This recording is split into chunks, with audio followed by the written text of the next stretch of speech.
welcome, welcome, because we have a pretty intense series coming up today. Kaiserklein versus Mitoe, currently both in the top 10 on the ESOC ELO ladder.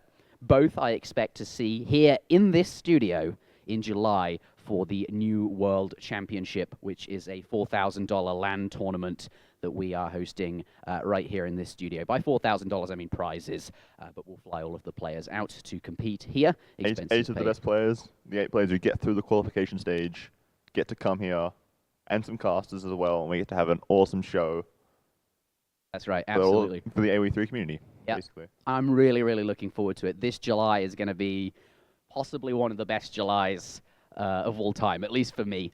I'm really, really looking forward to it. It's going to be. I always imagined seeing Age of Empires 3 in a big competitive LAN setting, and you know, everyone's watched StarCraft streams or really any competitive game, and just Age of Empires 3 for me is one of my favorite game of all time, and that it's just really, really exciting to be a part of it. Let me give a bit of flavor for what's coming up today. Okay, so we've got Mitoe.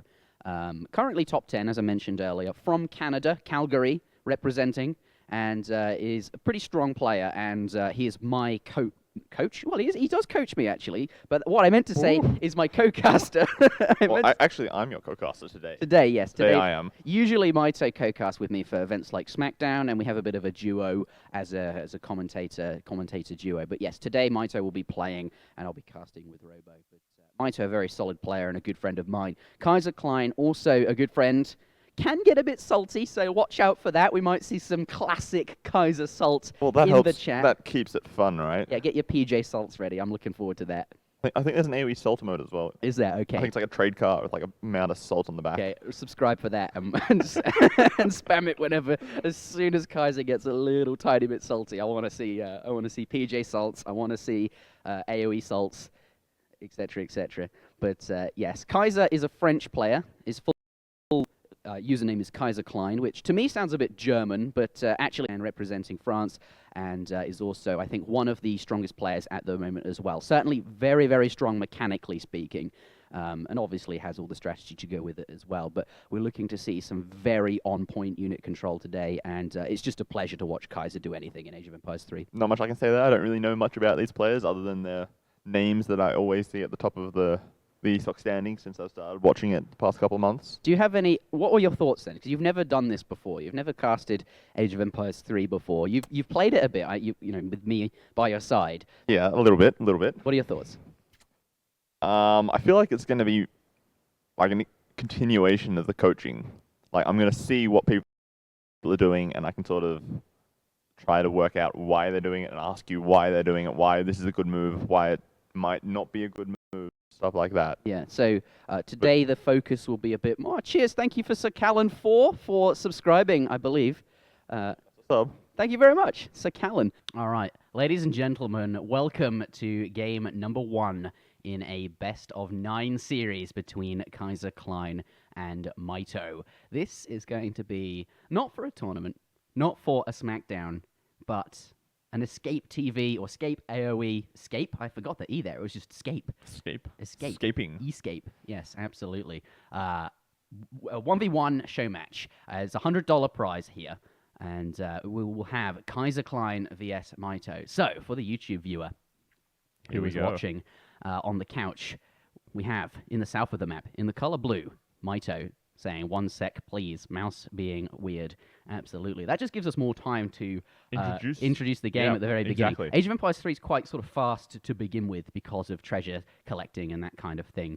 Actually, I think Mitoe's just a noob and he wants time to micro his villagers. So in Age of Empires 3, the game usually starts immediately. You have no resources except the ones on the floor here, and it's your job to collect up the... Yeah, Kaiserklein, just saying that so you can micro your crates, noob. Can you actually micro them while it's paused? Yeah, you got pause micro is enabled. When me and Mitoe were playing Age 2 the other day, we were offended that we couldn't micro whilst the game was paused. Because that's cheating. It is cheating, you're right. Right? But that's why it's not enabled in AoE 2. Yeah, and I imagine they'll any modern game it's not going to be enabled, right? No, but, of course not. The first thing you do is collect up crates so you can get a villager in queue. But Mitoe is obviously a novice and needed some time there because... needed a little bit of help to get that going. Just to get his crates being gathered in the very beginning of the game. But yes, I can see our camera. Don't worry, we have this graphic here. So at the moment, this shows military unit population and economic unit population for anyone wondering. And it's like those graphs you would have seen on StarCraft screens, anything like that. It sort of moves left and right depending on who has the most. And we use it to track who's got what. Basically, that's very, very obvious. But I'll move it in line of sight because it was just below the camera. I think I can move it up. Oh, hello. What am I doing? We'll just position that nicely there. Right, lovely. And it's just below our camera. Everything is good. But yes, let's get into this. Mitoe is a noob. He needed time to macro his craze. Actually, Mitoe is not a noob. Mitoe is one of the top 10 players, as I was saying on the couch. Very, very strong player here. And he selected Germany as his first civilization in the very first map. So let's cover some basic stuff before we get into this because of the format. What is the format? 9 maps. It's a best of 9. Usually we play best of 7, and players will veto 1 map each from a pool of 9 maps. But today, we're going to play all 9 maps instead. We're not going to veto anything. And the way this works is you pick your first civilization. Oh dear, Mitoe getting a bit greedy here. I found 2 goats. Usually you want to escort them home, but I think Kaiser must have known his explorer was just north there. They're both in the middle because there's some really big treasures that spawn in the middle of this map. 80 coin there. Down here, oh, this one not so big, but both players usually rush to the middle for these 2 goats that spawn. There's usually 2 on this side of the trading post and 2 here, and it's just trying to pick them up and also a fight for the big treasures. But Kaiser picks up 2 goats there, a nice pickup for him. But we'll talk about Age 1 in a moment. But the way traditional Age of Empires 3 works, or SmackDown works, or the rules we're using today, players will select their civilization, and in the next game, whoever won that game will have to pick their civilization first, right, in game 2, and the loser will pick their civilization afterwards. So they sort of get a matchup advantage, but that's just how it works in Age of Empires 3, and that's how things are done. And then we're also using the SmackDown Civ rules, so once you've won with a Civ, you cannot reuse it, correct? That is correct. So let's say Mitoe wins this game, then he would not be allowed to play Germany for the rest of the series. So once you've won with a civilization, it is disabled, as Mitoe is saying here. But I'm going to elect for a German mirror, and I really like German mirrors on Kamchatka. It's a solid Civ for this map here. But let's get into this Age 1 here and see how the players are doing. First things first, looks like Mitoe going to pick himself up 90 wood, which is an absolutely solid treasure. Going to be really, really pleased with that, and it's one of the best treasures on this map. But if we take a look at what has been collected so far, we can see that Mitoe has 50 wood, Kaiser got 40 wood, so very similar there.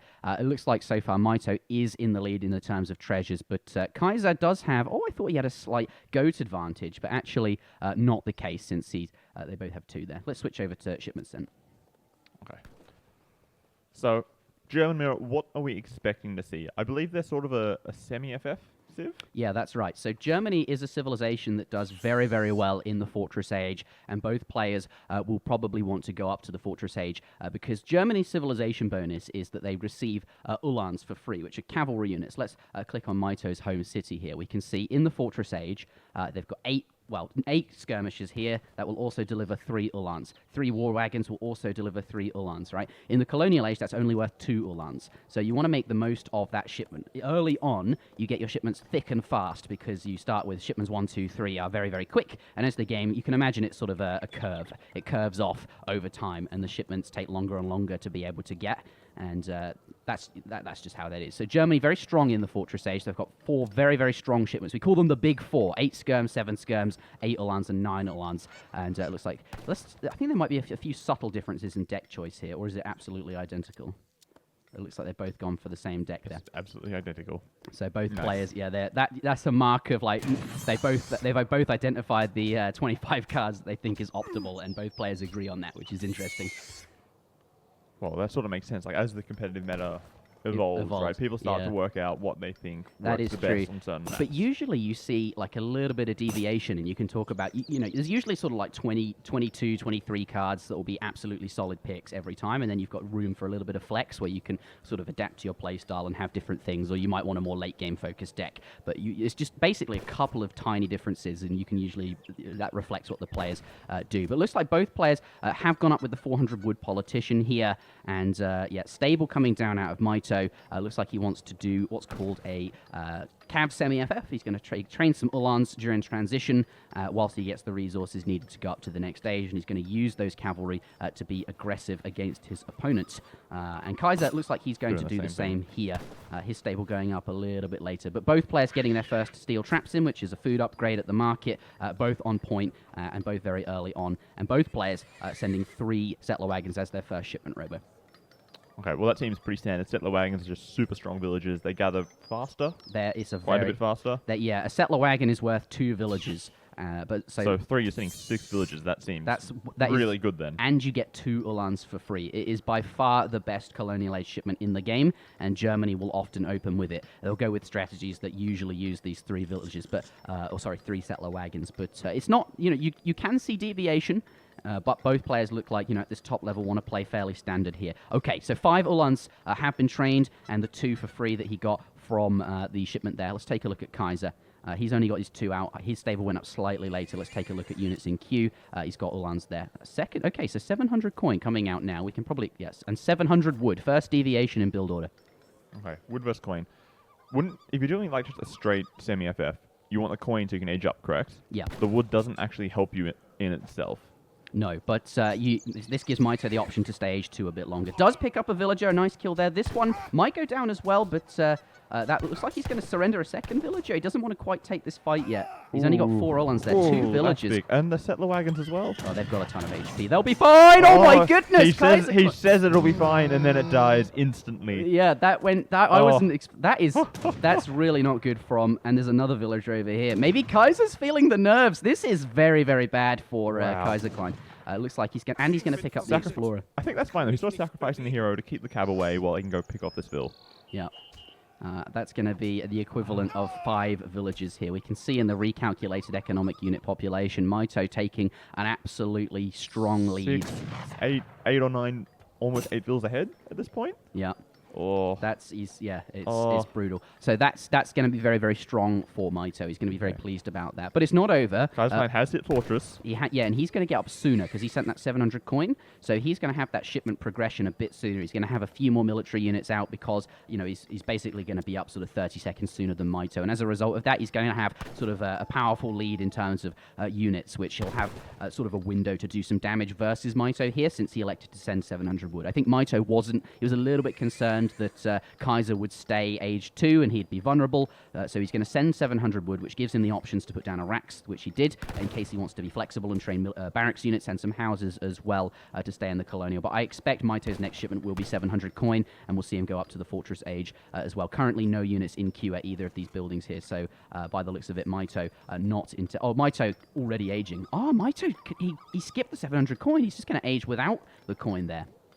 Ooh, well, he's already mined out 1 entire coin mine in his base. Yeah, so he might have mine. some problems for coin later on in the game, right? He has to start expanding a little bit faster if he doesn't send 700 coin soon. Yeah, coin could be an issue here. And he obviously has to send military as soon as he ages up because... Now up to the next stage, right? And look at this, 3 war wagons already here. I expect Kaiserklein's next shipment to arrive as well. So he's going to idle this economy here. He's going to pick up the village. Yeah, Minutemen being called. Only 1 villager going down here. Calling the Minutemen to try and force Kaiser out of his base, give him a bit longer, because he might have sort of 8 skirmishers about to pop at his town center, and he doesn't want those units nearby to pick them off when they spawn as a shipment. Is going to chase these units across the map. So Mitoe trying to draw the pressure away, give time for that first shipment and batches of units to be trained at these barracks and stable now that he's up to the next age, and is trying to just get some time. But the trouble is, though, Kaiser, he wants to pick these off, right? He's sort of splitting up his units to try and find them. But I think Mitoe's managed to get away. Well, he's kind of sort of trapping him in the middle of the map where he can't group up his entire army. Yeah, I was expecting perhaps a couple of Uhlans to this way, sort of around the side, and try and find them. Trap him in there, but he's going to get away with that there. Okay, did lose a couple. Let's switch over to units lost, which I believe is this one here. So we've seen currently 3 settlers and a settler wagon there. Mitoe lost 3 Uhlans, so he's also a little bit of cav behind as well. But his economy should make up for that in not too long.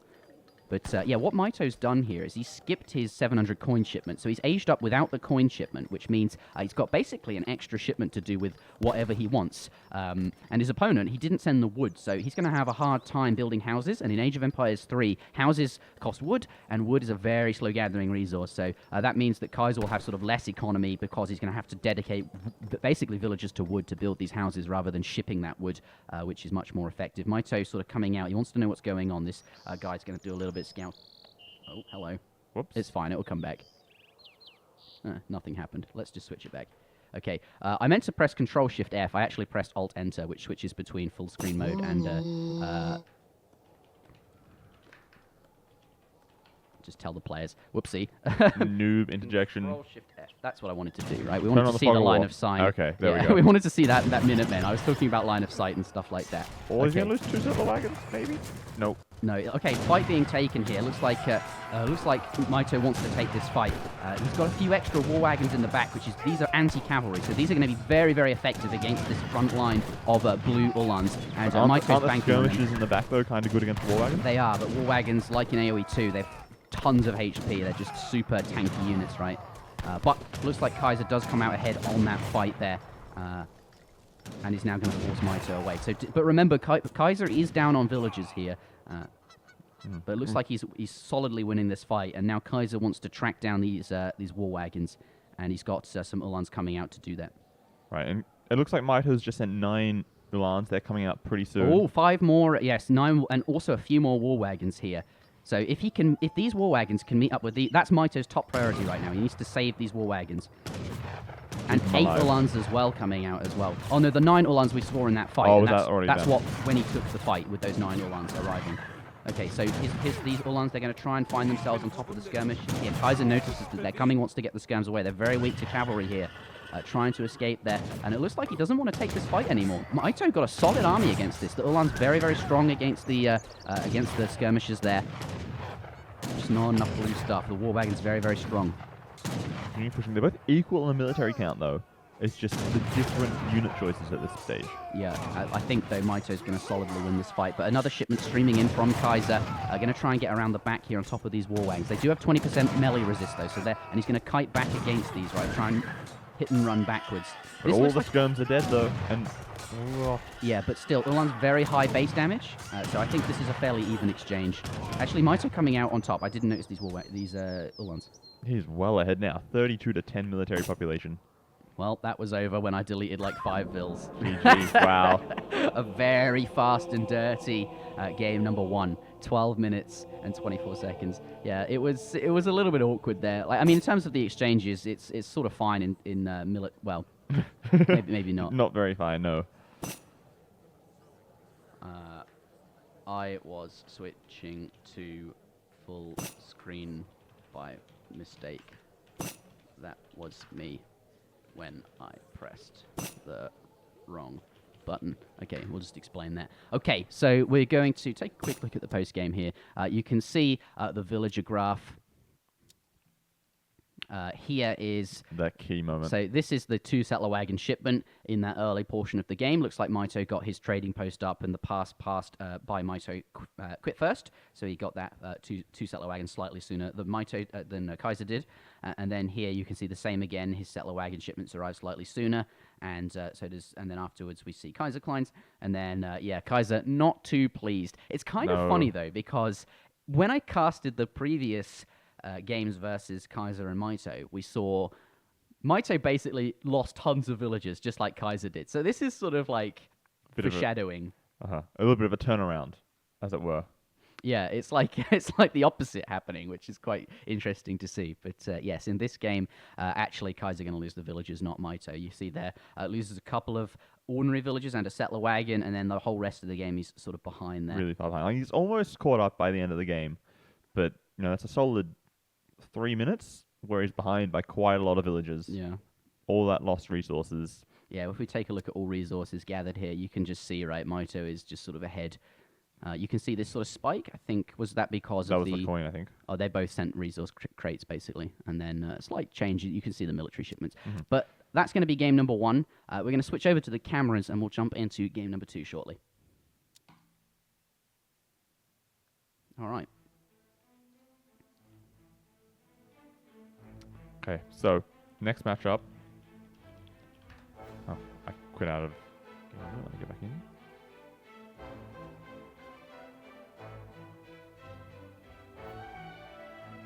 All right, we're going to get Robo in. So he was just casting from my screen. It's always handy to have a second caster looking around. Hopefully it'll let me in this time. Fingers crossed. Okay, it might be an issue that you can't have two people on the same connection, which is obviously me and Robo, in a Game Ranger room when it launches, but we will see. We'll find out. We'll find out in just a minute. Will you bring up the Twitch chat? I can't see it anymore. I can bring it back up, no worries. Here we are. Who are these guys on screen? I'm Robo. Hello. This is Interjection. I'm Interjection, absolutely. I like that. Exclamation point casters, and then AoE Will and AoE Robo. That's us. $100 holler. Absolutely. Yeah, we are next to each other, so you can see from my screen, but the idea is that there's not going to be really any extra lag since we're on the same connection, in theory, and having Robo in the game as well does mean that he can also pan around the map and look at things that I might miss, and that's always helpful, right? It's always having that bonus sort of caster. I think I'm in first, and then... it doesn't like having two people in the same connection. We've worked out that. Okay, 3 slots. Okay, so we'll show the game... I can. Okay. We'll show the lobby...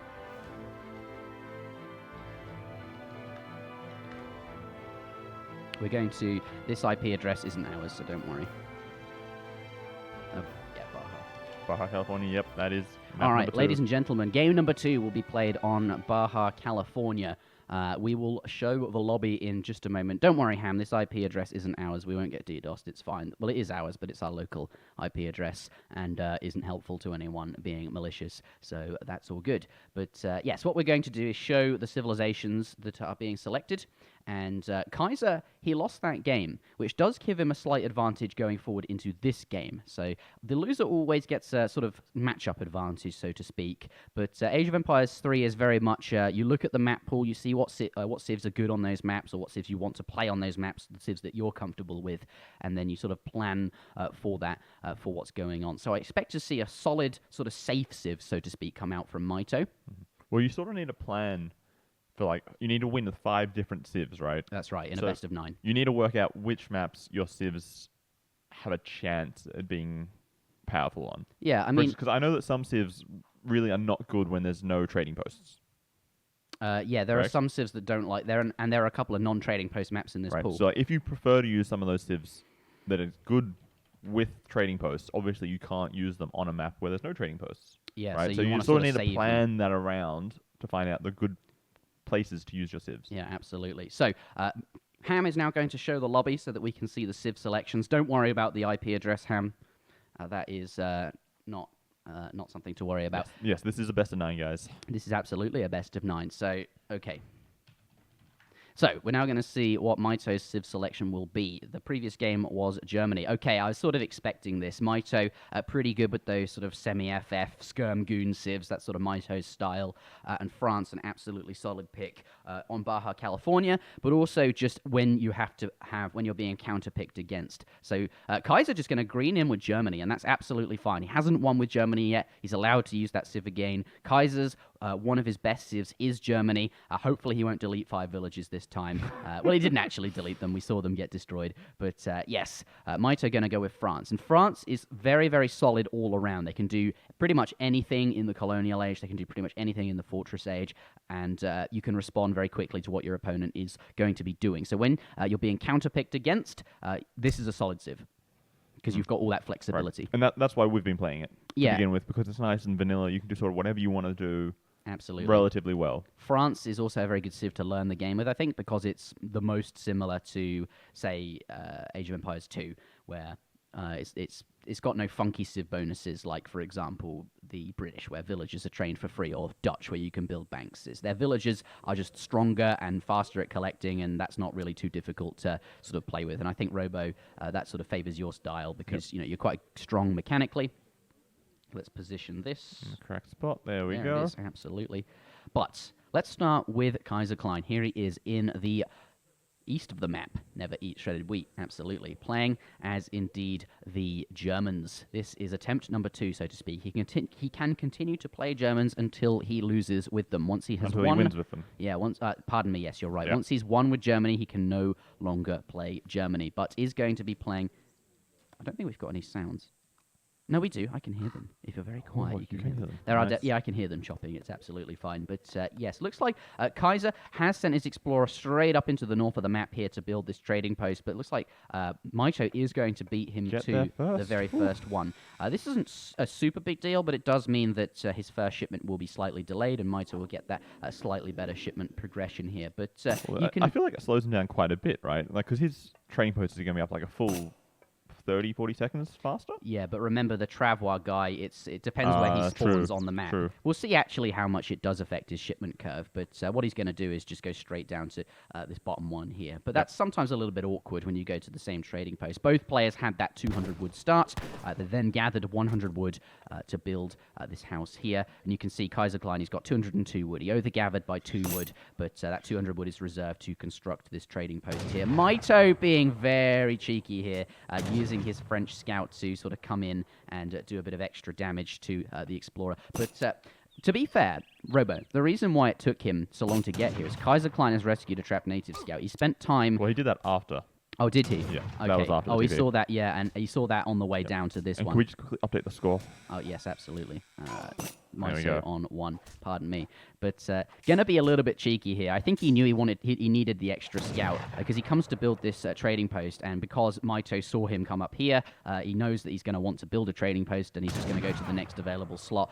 Comes down here to get a little bit of cheeky damage. But since Kaiser did find that scout, he was able to use it to deflect Mitoe, because Mitoe really doesn't want to lose this unit. Scouts are so helpful and important in Age 3 and in any RTS game, right? But particularly these native ones, since you can put them into stealth mode and they can't be seen. They can only be seen by hero units such as the Explorer. Okay, so you can sort of just park them somewhere and just watch the army come past, see what they're building, see what's happening, basically. Yeah, absolutely. You just place it somewhere on the map, and if some units walk by, it's like a little sort of obelisk. It can see anything coming, and it's quite helpful. But you'll notice top players will often use their scouts, their heroes, to try and find... they sort of know where good positions for these scouts will be, and will use the heroes to find them so that they can sort of take them out and make sure they're not on the map anymore. But let's switch over to shipments sent. Mitoe going to be sending 3 villagers here, and not too... like a 4-second difference, right? It's not too bad, that sort of... Okay, so I've just actually realized, so the top TP is the better trading post because the Travois starts at the top of the map and works their way down. Yeah, because of the Travois. It's different on every map, but top players tend to know what trading post is the one to build. For most people, it's not really that important, but if you really want to get very intricate, you can start trying to remember where the Travois will spawn, so you know where to build your trading post. But this also sort of favors your opponent if they're a civ that sort of wants to be aggressive against your explorer in the early game. But a little bit of contention. We got some, in this Age 1, a bit of an explorer combat, so to speak. It looks like Mitoe might lose his scout. Really, so is Kaiser almost. Yeah, they're both trying. Neither of them want to lose them, so it looks like Kaiser's going to be very safe. And here, Mitoe desperately trying to keep it alive. Kaiser's goal here, now that he's built his trading post, he could be treasuring, but what he thinks is a better use of his explorer time is to be denying that scout, is trying to look for that there. We haven't looked at very many of the treasures on the map since we've been explaining a lot of different things, but usually we take a look at the treasures. I guess, though, what are we seeing from here? Okay, so Mitoe switching everything over to wood. This is pretty standard and as he France. sniped the scout at the top of the TC. Did he? Yep, the TC shot it. Oh, over here. No, the other one on Mitoe's base. Mitoe's base right at the top. Well, the body's just disappeared, but it was over here. Oh, he killed the scout. Well done. Okay, so Kaiser not going to have his scout available. That's going to be unfortunate for him. But yeah, this is fairly standard from Mitoe here. We're seeing every villager being changed to wood once he got that transition in queue. He's now aging, as you can see, mostly there. And with that wood, he's going to build a market. He's going to get that hunting dogs upgrade. If we switch to TBR, which we're currently on, text being researched, we'll see hunting dogs go in queue as soon as he gets this coin. And he's going to gather the resources he needs for the steel traps upgrade as well, which is the upgraded hunting dogs option. Kaiser, though, is... Oh, and the other scout. Both players take down each... Okay, so it's completely fair now. Neither player has a scout that we'll be able to see.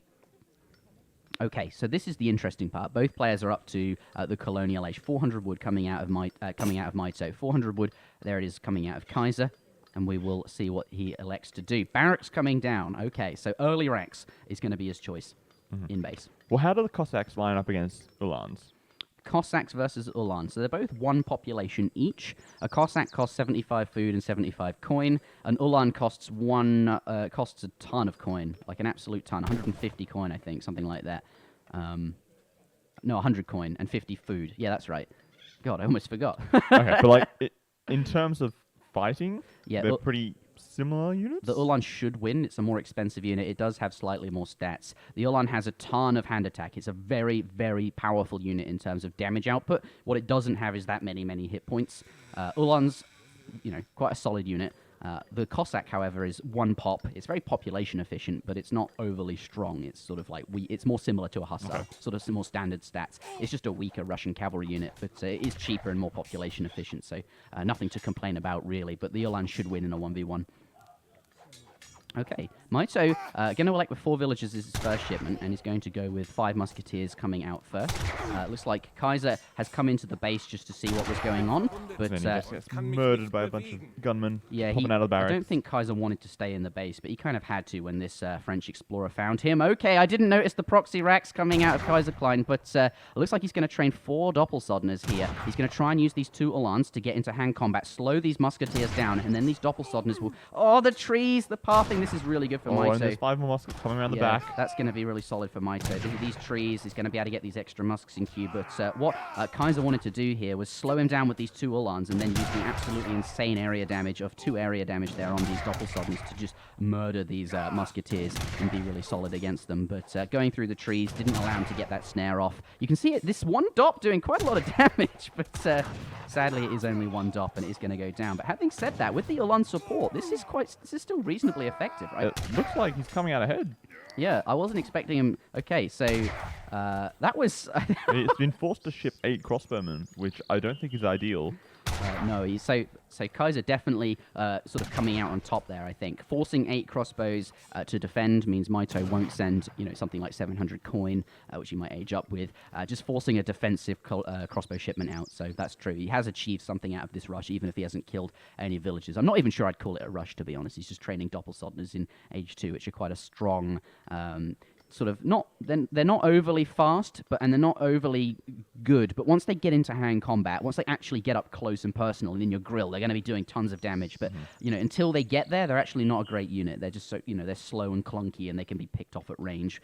And it might be tough now that the 8 crossbows have arrived, which is kind of why he sent them. Right. But he's running around the back of Mitoe's base trying to pick off some bills. Yeah, that's right. We see a couple of Ulans here, keeping him busy. Yeah, just making sure that he's on his toes. Absolutely. Okay, so is now going to push out here. Looks like Mitoe has just had 5 more musketeers spawn, and this is for him going to be a time. He wants to come out and deal with this barracks here. Looks like, though, Kaiser, if we take a look at units in queue, I wonder if he's going to... No, he's got a couple of crossbows here, so he's going crossbow with the Doppels, but I feel like this... Oh, and there's a second racks up here as well. So there's probably 1 crossbow in queue at each. Yeah, I think Mitoe's a little bit scared of, say, a Doppelsodner pop. He doesn't want to be standing right next to this. it, and then just gets out in his face and just starts swinging its broadsword and exactly. The cleaving weakness through them all. of the Doppelsodner is the time it takes to get into combat. And if they spawn on top of you, they're very, very strong, right? So he could have taken that. He obviously doesn't know crossbows are in production there, but it's not something he wants to do. It looks like Mitoe, he doesn't see that many units, and he's thinking, I don't want to risk it, but I can see, I don't need to continue to train units. There weren't overly that many, but I still don't want to take a risk standing next to the barracks, and he's going to drop back, send 700 coin, which is now on the floor there, and use that coin possibly to go up to the next age. He's also dropping a stable. He is dropping a stable. I imagine he'll probably... I wonder if... Because something that players will often do, and certainly a player like Mitoe, is keep a unit in queue at all times, and then if he doesn't need to train it, just cancel it, right? But if you do need to train it, finish the batch off. So it's very flexible to have units or to perhaps not have units. So he could well still age up off of this, but maybe he's going to go with the hussars just to add a bit of a few extra units to his potential. Okay, so he's not going to age because he's clearly wanting to come out and fight here. It looks like Kaiser can't really take this fight at the moment. There's just so many ranged units. Unless he gets some doppels He's waiting for straight a out of the doppel barracks. Yeah.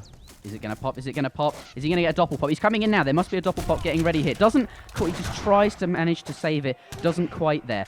You can often see he's probably trying to dupe Mitoe into escaping. It's very low on HP. If you just move all your units forward, your opponent might freak out. There's a lot of doppels right in his face there. There is, yeah. They're trying to. Okay. He's trying to kite back with these ones here. I'd like to see a split. Just trying to get back here. Not looking good. Putting them into stagger mode, cover mode rather, so that's going to take a lot less damage. Spray alarm there. Okay, he takes out a Rax, which was, I suppose, a victory for Mitoe, but otherwise a fairly even exchange, I think. Having said that, though, military unit population does favour Kaiserklein at the moment. Quite far ahead. And he's going to maybe get some Vil picks with the crossbows. Yeah. But remember, these are very tanky villages. He nearly got him. Yeah, and he's got great coats as well, which is giving 35. It's like Loom, right? It's giving extra HP to the villager there. Makes the Vils nice and tanky. Okay, so the very powerful thing about Kaiser's colonial army here is Doppelsoddeners have a lot of siege. You knew what I was going to say, right? A shit ton of... I said it. There you go. A shit ton of siege. And he's just going to tear through buildings, right? The key difference between Age 3 and Age 2, I think, is that infantry actually can tear through buildings if they want to, and it doesn't take them long. Right, yeah, like this barracks is just dropping like nothing. It's gone already. And this is great from Kaiser. He identified that there weren't that many reinforcements to this army, and that meant that Mitoe was going to be aging. You can see he's now, that's another batch of, I think, he wants to train a few muskets, but they're going to get caught by those Doppelsoddeners. Minutemen being pulled. He wanted to keep training muskets so he can train those 2 Falconets as a home city shipment, and they're going to be really, really effective against this infantry army. I think they still will be effective, but not ideal for these muskets to go down. But it does mean, these are each 200 resources each, these units, right? And they're all over here. So this fight up in the top is great for Mitoe, but the Doppelsoddeners now coming back, and as a result, Mitoe want to get back here, but 2 Alans, they're going to snare him, which is going to give Mitoe... Oh, no, this is scary. Yeah, he's overstepped his boundaries. 2 cannons have arrived, but it's not... Look, the army's on the other side here. The Dops can just turn around and go and get them if they want to. I don't think he's interested in that. He's going to chase these musks away, mow them down, and the cannons, look, he's just kiting away from the cannons. They can't do anything. They're trying to get into combat. Mitoe using his villagers here to do a little bit of extra damage, but, doesn't want to move too far away from the resources to gather. And now Mitoe has 2 cannons, which are, very, very strong unit, but they need to be defended. He's got nothing to defend it. Exactly. There's no other military on the map for him. He's got like 1 crossbow and a musket somewhere, probably. Yeah, that was not ideal. There's a musket stuck in his TC, apparently. That's awkward. Rip. He's just standing guard, right? Yeah. He's like the doorman next to the next to this door here. He's like, you may not enter. He decides who goes in and out of that town center. Okay. But, Mitoe, he did lose a lot of musks there, which he obviously wanted to upgrade to veteran and use to defend these 2 cannons. He had that sort of musketeer army. Looks like, though, Kaiser... running around? Yeah, Kaiser's going to use this opportunity to go up as well. Yeah, has now hit the Fortress Age, sent that 700 coin, won that fight decisively and thought, okay, I'll just follow you up to the next age and... have that advantage over you that I killed your colonial mass and came out on top. And whilst, Mitoe's still getting set up with these fairly immobile units, the cannons, he just rushed the Doppelsoddeners up to the top of the map whilst he's got time to take that trading post out, because that was probably the only opportunity this game he'll get to do it, since it's going to be so fast-paced here on out. You need your military units in relevant positions, and up on the top, nearby a random trading post is not there. Well, I'm looking at Mitoe's army, and I feel like it's very weak to cavalry. He's got a couple of dragoons, but... it's a ton of skirms and cannons and not a lot of... Yeah, it is very weak to cavalry. You're absolutely right. But he knows he's not vulnerable at the moment because Kaiser only just got up to the next age, right? And we're not going to see a shipment from him for at least 30 seconds, which is how long it takes for 9 or 8 Ulans to arrive. And then it has to travel across the map. So for that time being, he did have the time to go and deal with these units before anything would threaten him, and he realizes that. And skirmishers, which he started with 8 skirms, very effective against the infantry, which is a Doppelsoddener. So actually, it's weird to say, but the skirmisher was a stronger unit for defending his cannons in that particular instance. But you're absolutely right. Anti-cavalry is something he really needs to start thinking about to deal with the massive Ulans that Germany gets. Yep. And they get them very, very quickly due to just receiving Ulans for free. Now getting veteran Ulan in here. So Callan in the chat just asking, can you do recalculated economic Yes, I can. Whoopsie. There we go. So it's not actually any different, but it is. It's okay. It's very different. It's very even now. Yeah, it's very very different. So French villages are worth 1.25 vils each. He's just going to leave his vils here. He doesn't mind them being shot at because any damage being done to the villager is not being done to his military. Right, and you get all those cannon shots, just getting free damage on those crossbows. Yeah, so that was a fine trade, that villager there for these units, right? Because the fight is what is allowing him to control these resources and not having villagers alive. So these Uhlans are in a great position.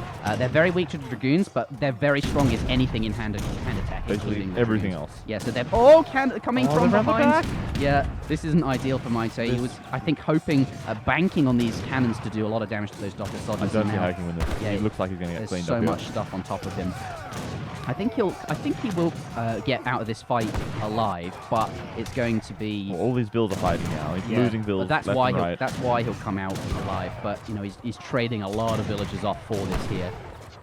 You see these he's starting to dwindle out. Has some dragoons in the back. Not very many skirmishers left. So but more of these entering the fray. Yeah, you see Mitoe's on. He's come out. Right, but he's just lost 10 villager pop just instantly there, Yeah, plus the majority of his army. But that was you still have to take that fight, right? Because if you lost all of your army, you wouldn't have any resources. Okay, because yeah, of course. then you couldn't gather at all. So you had to sacrifice some villagers, otherwise you'd be pushed back into your base, you'd have no food and gold or whatever, and you just lose the game. So yeah, it's unfortunate for him, but France are able to do that because of the very, very tanky villagers. But now he's got to make something happen, right? He's come out ahead on top of that fight, but he spent 10 villagers to do it, and now we'll see how the game progresses from here. I guess using this downtime just to take out that stable that he knows is ready, and he's killed all the cav, I guess, so it'll be a while before more spawn. And These villagers going to get... Yeah, that's not good. they're going to get absolutely sloshed. Going to lose even more villagers. Looks like he's going to retreat back to these towards his here. army, but still he's losing more and more every time. They have 40% range resist, which is really good against skirmishes. But Uhlans have such high 44 hand attack. They're going to be very strong against villagers. And the skirmishers are really strong against the dragoons. They're very strong against dragoons, yeah. So he's trying to get behind these skirmishers there. The dragoons, though, they're more interested in focusing down these incredibly high DPS cavalry. Before they get in there. Yeah, before they do too much damage. He's really got to focus them down. Okay, so looks like he's kind of coming ahead in this fight. Okay, but he's still really far behind on economic terms. Yeah, it looks like he wants to just use his dragoons to snare these skirmishers, which is an interesting move. Obviously dragoon's very weak to the skirmisher here, but he's got a couple of skirms in the back. He's still got quite a lot of dragoons, and he's going to try and get ahead. He needs to do something to get back ahead, right, so that he can war push. wagons. Yeah. War wagon's very solid. Mitoe notices, 3 war wagon shipment with 3 Uhlans. That's going to be it for Mitoe. Losing all those musks in the colonial age really was the story there. He was hoping his cannons would be much more effective than they were. Not going to be the case. And it looks like, just didn't snowball as hard as he wanted to into that age 3 because of not having that colonial age army to protect the cannons. He was hoping that Kaiser would have to spend a lot of effort, a lot of military units taking them out, but not the case. No, he took a good engagement. He got his Uhlans, got a nice surround all the way around. Managed to get in there, pick off the cannons pretty quickly. Just took it away. Yeah, leveling the scores at 1-1. 1-1. So now neither player can play Germany, and that is the story so far. But yeah, I think Mitoe just a little bit outright. He saw a good fight because all these dops were just to the south here, chasing a couple of muskets, and he thought, great. Well, obviously not great because he lost his muskets, which he'd rather have not done. But it did mean he had his muskets up here, which he could use to fight the smaller crossbowman mass, and he was sort of kiting forward against the crossbows. But then 2 Uhlans showed up and really ruined his day because then he couldn't get back to the safety of his town centre. What he wanted to do was say, jam the cannons in this little spot here, and then have his musks like on the front there. And if any units try and come around the barracks, he'll see it. He can move the musks to whatever side needs to be defended. But then, basically, Kaiser wouldn't be able to take a fight in this base without losing tons of units because those cannons would be really, really effective. But as you're saying, though, if he does that, he's stuck in his base. He can't expand. He can't get the extra hunts, the extra coin mines. But he would have his musketeer army, right? He could push back out here. True. He'd be able to go over safely. Make another fight later in the game. Yeah, I mean, he wouldn't have lost his musks at that point. He could have come and dealt with the stable and the barracks over here, and then the game would have continued on. And I'm sure Kaiser would have dealt with the cannons at some point, but he would have had to expend a lot more resources doing so, since Germany, one of the civilizations in Age of Empires 3, here we are, that doesn't have cannons. So they can't deal with falconets the same way that other civs do, which is sort of like a cannon war. You can imagine cannons firing at each other, and that's like a fairly just safe way. trading You just blows. exchange your cannons, and usually what happens, or what ideally should happen, is you'd both lose your cannons in that exchange. But Germany obviously actually have to fight them honestly, and managed to get a fairly even, very, very easy to kill in this particular game here. But let's take a quick look at this post-game before we head into the next game. Let's take a look at all military villager population here. So you can see that Germany, they get that very strong early economy because of 2 settler wagons, which is worth 4 villagers. And then the 3 again And once then they get in. 6 villagers, and you can see that just sets them up nicely for that fortress age timing. And because of the free Uhlans, Germany's very, very scary at that sort of between the 10 and sort of 16-minute mark. That's their, that's their prime, so to speak. And if you can hold it against Germany in that time, you're doing okay. But France, they can still compete with Germany simply because they have falconets, and also they're just a well-rounded civ. But they don't have quite as good of an economy, and that translates into actually. It looks like it was pretty even throughout the game until the end when he had to start fighting with his villagers. Yeah, and that's when it went to hell, basically. Yeah, it didn't work out so well. Let's take a look at the upgrades, actually. So, no upgrades for... Oh, the game's over, so it won't show. Anyway, let's get into the next game. That was game number 2. The score is currently 1-1. Next up will be the map of... Deccan. Deccan. Oh, boy. Oh, Deccan is a brilliant map. It's going to be fun. So many insane amounts of crates at the start. Really, I guess, fast starts. It can be really aggressive. You can be very... Or, I guess, you could just do really fast... So you try to do like a really fast semi-FF, right? You got all this free resources you could try to get up faster than normal. I think your time would still be about the same, but what will be different is you'll have you'll definitely have a trading post, you'll definitely have a market, all from age 1, and there's just tons of extra resources floating around. I think you will be up a bit quicker just because you might be able to go to the colonial age with 1 fewer villager. But the important thing is just you have those trading posts and those upgrades. And also it increases like sort of colonial age potential because you can be more aggressive and certainly have faster starts there. Okay, fair enough. Yeah, there are a lot of things you can do on Deccan. You can be super aggressive. You can do, fast industrial. This is a great map for that. As Sir Callan says, I am discovering in real time the strategic possibilities of Deccan. I am learning what you can do on this map, which seems to be just about anything. Deccan is brilliant because of that, right? You have those, you have, I think it's something like 3 extra food, 2 extra wood, and 2 extra coins, something like that. But yes, we'll switch to the lobby now. We'll show you the civ picks. Ladies and gentlemen, this will be game number 3. The score is currently 1-1 between Kaiserklein and Mitoe in this $100 Escape TV show match. Looks like Kaiser will be playing as the French. He has to pick first since he won the previous game. He's elected to change from Germany, which he can no longer play as he just won with Germany, and is going to go with French. And Mitoe will play as Japan in response to Kaiserklein's French. Mitoe gets to pick second since he lost the previous game. Let's get into this. Game number 3 on Deccan, France versus Japan. Okay.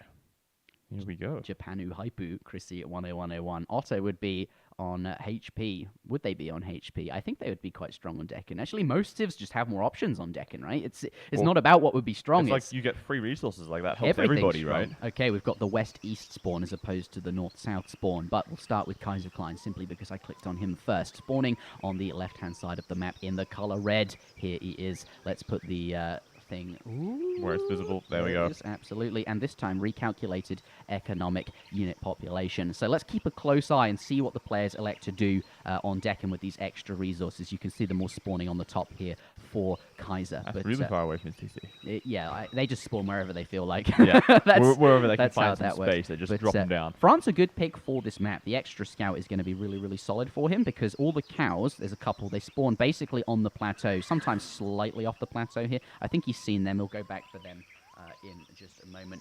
Yeah, he's seen them, and he's going to go get them there. But all the cows, they spawn on this plateau here, and Mitoe also using Japan. There are berries here on this map, so he's going to gather from the berries. Japan is obviously vegetarian. They can't eat the hunts, and his cherry orchard, which will turn into basically a berry farm later, he's going to use to find yaks as well and be competitive in that middle of the map there. So there's a couple more on this side here. Both players sort of looking, trying to hoover them up. France does have the advantage because the scout is obviously a scout. The cherry orchard is not really meant for that, but still kind of helpful for finding those cows here. is going to just quite getting make there it, first. and that's fair enough. I'd expect the actual scout to come out on top, but a nice effort. Doesn't totally lose the yak start here. He does have to get home safely, remember. So he has to stay there, he has to- escort them home, Yeah, make sure they get there This fine. is a much faster unit, so it's not the same speed as these two cherry orchards. So Kaiser will have to expend some APM, which is fair enough. He's a good player, trying to protect these. I like Mitoe there trying to block in the yak so that they fall behind the scout. Yeah. That was pretty funny. But so using the cherry orchard to do that, and doesn't have to worry about the orchard being vulnerable, since on this map he would expect his opponent to build a trading post, which he did, and Kaiser, now coming around this north side, wants to scout the treasures out on that bottom of the map here. You can see that's his scouting path up here, comes back round, and is now going to make his way to this final part of the plateau, possibly for cows. There's probably all been taken, but either way, that's what he wants to do. So that's the story of Age 1. I think Kaiser coming out on top here. He got 6 yaks, but he's going to eat one here just to get up to the next age a little bit faster. I think he wants to go up on 13 villages rather than... he's going up on 12 rather than... usually the standard's 14. On Deccan, you might go up one sooner, but he's going to go up with 12 villager population, and was just eating the yak there to help him get up to not idle his TC, since the yaks gather 2 food per second and the hunts are a bit slower than that. But comes out on top with more yaks. That is to be expected. But Japan, what is he up to? Let's take a look at his upgrades. He's got the first berry upgrade, and he's going to be going up with the Toshogu Shrine by the looks of it. And what does that actually mean? Okay, so For someone who's never played Japan, what does it do? So we mentioned earlier that Japanese villagers are vegetarian. What they do is build shrines, and the shrines will have animals come near them, and you can see it says current animals 0, and once it finished building, these animals will slowly sort of decide to come near the building, and the shrine generates resources, currently 0.9 or 0.3, now 3.6, and once it gets to 4 animals, that will max out at like 0.4-ish. Whatever resource he chooses per second. It's a toggle ability. Right. So it's sort of like the second level trading posts that generate resources wherever there are hunts. It's more like a factory, but yes, Okay. it just generates resources. And this is like a big, just a giant shrine. It supplies some population because it's a shrine, and it acts like a shrine. Instead of 4 animals, it can support 8. And he's got 4, I think, animals there, 2 yaks, which is slightly better than these. And I think that these elephants will probably want to come over as well to this big shrine. But what it also does is improves the efficiency of all your other shrines slightly as well. So it's just a pretty good all-round building for booming. And he's also going to send Heavenly Kami, which is, instead of, like, Japan don't have villager shipments, but what this does is it makes all of the buildings gather slightly more effectively, 50% by the looks of it. And they also get a bit cheaper as well. And 25% cheaper. That's pretty useful. And also going to stack it with the Portuguese consulate, which decreases the cost of all buildings, including the age up, so he can get up to the next age quicker. So he's stacking all those shrine bonuses, and he's going to have very, very cheap and effective shrines. But by the looks of it, Kaiser, he's saying he's identified this. He's probably gone through the base. He's got this here, right, this scout in stealth mode. He's certainly seen the Toshogu Shrine, and he knows that his opponent's stacking all these shrine bonuses. So in response, what he wants to do is obviously get steel traps and the basic market upgrades. You can see them there. But if we switch over to units in queue, he's put this forward racks down. He's not interested in anything Fortress Age yet, and instead he's going to go with 3 pikemen in queue there. He's going to get 5 pikes out. That's the first thing he's going to do, and he's going to tear down shrines. Pikes are very high siege damage, and they're going to be very effective against these shrines. So he's just going to run around sieging as many shrines as he can, just destroy them, Yeah, deny this resource income. Yeah, he can't let Japan sort of... Japan's very hard to raid because they don't really leave their base, right? Like, their berries are very safe. He's put this in the back of his base. Going behind this base will be vulnerable because of unit pops and Minutemen and all that sort of stuff. So instead of raiding, he's just going to be very effective siege. 32 siege per unit. He's just going to tear through these shrines. So is Japan then going to make some sort of, like, muskets? I believe they get yummy? They get Ashigaru Musketeers. Yep. And the answer is, he's going to make military units, but he's going to elect to go for Yumi archers here, which are basically, sort of similar to the crossbow. I think muskets would be fine. They've got pretty good siege, and they'd help defend all the shrines. But usually what accompanies pikemen is crossbowmen, because they cost the same. And crossbows actually have bonuses against Ashigaru Musketeers. They do, you see, times 1.3 against heavy infantry, which they don't do versus the Yumi. So the Yumi seems to be a reasonable counter. And also Yumi, they have times 1.5 against the pikemen. So if the Yumi find themselves near the pikemen, they can quickly dispatch them, right? Okay. A little exchange in base there. Does manage to pick off a Yumi archer, but Kaiserklein doesn't want to pursue because the town center is, of course, very strong. Okay, so otherwise, it doesn't look like Mitoe's actually spread that far out with his shrines. Like, he's got a couple in the middle that have been taken down. He's got 2 in the north.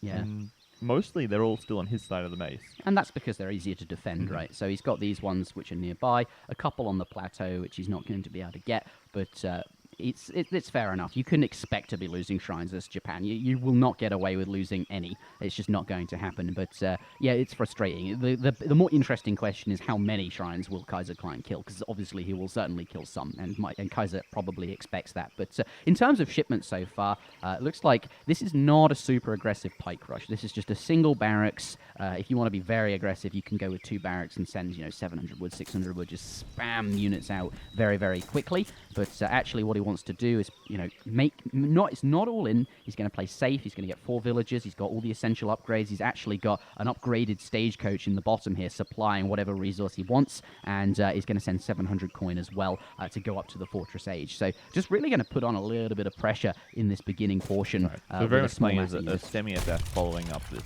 pike crossbow rush. Yeah, you could describe this as a semi-FF, absolutely. But not a traditional musket or pike, a little bit slower than one of those.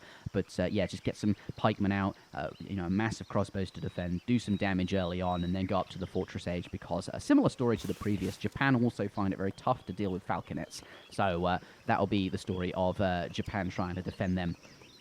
And we'll see that when it comes into play. But Japan, he sent 600 wood, which is going to be used to make shrines, similar to like playing British and getting free settlers. And he sent 4 villagers afterwards as well. So he's got quite a solid economy here. In fact, Japan is slightly leading with 32. But Kaiser is actually up to Fortress, right? He's almost halfway there. Yeah, he was collecting all the resources. He sent 700 gold. He's now going up to the Fortress Age. So that's what he is intending to do. Be aggressive with those falconets and get some strong units out. Looks like this shrine might go down, but I think it depends what he wants to do. If he wants to defend the shrine there, or if he wants to pressure this barracks, because he can assume that there will be... he can see it here. He probably expected that Fortress Age up, and he's got a window. He's got a little bit of time to either kill this barracks out in the middle or defend against the shrines in the bottom. I think the shrine was probably the safer thing to defend, because you might not necessarily get that Rax. A batch of skirms could appear. The crossbows will come to contest you. So I think probably a good choice from Kaiser to not go for the barracks. Mitoe getting 320 XP baby, from that yeah, and that's something treasure. You can do as well when you've got idle army, right? You can just pick up all the massive treasures that are not interesting in Age 1 just because they're so big. 320 XP is definitely pretty good here. But so it looks like Kaiser. Mitoe, pardon me, I hope I've been getting the names correct. Mitoe is now going to push out here. He knows that Kaiser's in the Fortress Age, and because of that, he spent 2,200 resources aging and won't have as many military units here. So he's going to use this little bit of time to do some damage against any units that might be away from home. Those skirms and crossbows can get wrecked by this cavalry, I assume? Oh, they'll be okay. I mean, Naginata's, it's not ideal, but, first shipment's probably nearby. Got 3 cuirassiers, yeah, that's going to scare them away. Okay. He was a little bit... I mean, obviously he wants to be near the barracks just to defend it, which is fair enough, but it does make you vulnerable. Okay. That's a lot of cuirassiers. Oh wow, that was... He trained... That's why it took so long to get any units out, right? Like, right, he trained 5 of them. These take forever to train. He made they're 5, so shipped expensive 3. as well. They're very... Yeah, these are 300 resources each, but they're very, very strong, and they have area damage of 2. So, pardon me, wow, they're going to absolutely tear through these Yumis. Mitoe not going to be pleased about this at all. What's he going to do to stop this, though? I think he'll just kite back the best he can. He's probably... I wonder if we take a look at units in queue. He's got Ashies in queue, which are going to be strong against. I think what Mitoe was expecting was cannons that he'd have to deal with. He sort of didn't make any Ashigaris early on, and as a result of that, I think Kaiser just decided, okay, I'll just make veteran cuirassiers, and that'll be really, really strong. Right, and then now he's just so far ahead of the military. He's got a lot of military, that's 41 to 11. It's not looking good for Mitoe here. Not looking good, but the town centre is very strong against cavalry units. Has a 1.5 multiplier, so Mitoe not going to chill out near that town centre. But remember, he can just go Sorry, ride the flank, go around, find the shrines, pick them off. Exactly, and that's what he's doing here. And just keep massing army, and then at some point, he's going to be able to go in there and win. Yeah, I think Mitoe, a little bit of a mistake to not train any Ashigaris at all, but it is what it is, and he got pushed back there, so it's looking like he's fairly... Oh, what the hell? Oh, it's just finished, I see. They're going to gather the... It's like smoking, like, what the... Executed. Okay, so Mitoe, he's going to have to deal with Kaiser for poking in. He's just using this very long-ranged infantry to... Picking up a couple of ills here and there. Yeah, let's take a look at units lost here. So Mitoe God, 30 Yumi Hutches died. 7 Bestiriers compared to that is. But yeah, he's lost 3 villagers, and Kaiser hasn't lost any. That's now going to be another actually going down. Shipment sent. God, what's Mitoe going to do here? You're the expert, man. Yeah, You tell me. this is Mitoe has resigned. What the hell? He's just like, nah, I'm out. Wow, an exemplary game. I was hoping that it would be a bit more. Yeah, feels bad. Just sort of build order victory there from Kaiserklein. I think, normally you wouldn't expect to see Cuirassiers or that many out so soon. Just because, no anti-cav. Right, look, he's got. Thank you very much for subscribing, Squan. For 8 months. 8 months. Okay, 8 months. Cheers. I crave for some chocolate, but stores are closed. Feels bad, man. Not chocolate would be where amazing when you're sitting down watching anything. competitive AoE 3. Popcorn, whatever. Yeah. So, in the bottom, he had this stagecoach, right? This is something any civ wouldn't usually have. It's just expensive to get up early and do that aggressiveness, right? You can't do both, but you can on Deccan. So that's just the power of this map right here. And Kaiser being absolutely prepared. He knew he could contest the shrines a bit, which he did. He knew he could get a stagecoach up and running. He had a very, very powerful economy for that portion of the game. Got to the Fortress Age. And instead of cannons, which I think is what Mitoe was expecting, we saw Cuirassiers come out. He got a big batch of these. But you're thinking that he chose to do that because he saw that there was really no anti-cav in Mitoe's army. I think so. And also, he saw no Ashigaris were mixed in. We even saw him say, no anti-cav. It's just sort of like to be expected. Right. So it's not like he just blindly decided to make Cuirassiers. He saw that there was nothing that really countered them at all. Yeah. And so he could take a risk with cannons and potentially get out microed or take a bad engagement. Or take a unit that can't be stopped and just run in there and win. It's like, take a unit. It's a tough decision, right? Yeah, I'd normally expect to see the cannons, as you just because they've strong siege. You make Japan have to do something. You make Japan because you just stand here dumping cannonballs on their barracks or something, and then they have no easy way to deal with the cannons, so they sort of are forced to deal with it. Otherwise, they lose all their buildings. Yeah. But that's what I'd usually expect to see. But actually, really nice from Kaiser there. He was going to go with 3 Cuirassiers. A little bit of it looked a little bit dicey when Mitoe was pushing forward. I think he could have taken that Rax out. He didn't obviously know that Cuirassiers were in queue, but they take so long to train that he would have had time to kill this barracks. And but ended up sort of out in the middle of the map, and the Cuirassiers caught him by surprise and just absolutely destroyed his army, which is. That's going to happen when you have no anti-cavalry. But, a quick and dicey, dirty game here. Let's take a look at that military unit population. You can just see... Oh, it's so high and just drops in, the space of 30 seconds. That engagement it's just... When you don't... It just happens, right? When you don't have military That's crazy. All resources gathered, though, fairly even. Mm-hmm. I think Japan was actually slightly ahead. Maybe not, though, because of the stagecoach. The graphics gone, so it's hard to know. But, yes, that was game number 3. The score is now... 2-1 to Kaiserklein here. Yep. We've got a long day ahead of us, though. This is a best of 9 series. And that is how that will work today. Kaiser, definitely a strong player. I expect... I'm...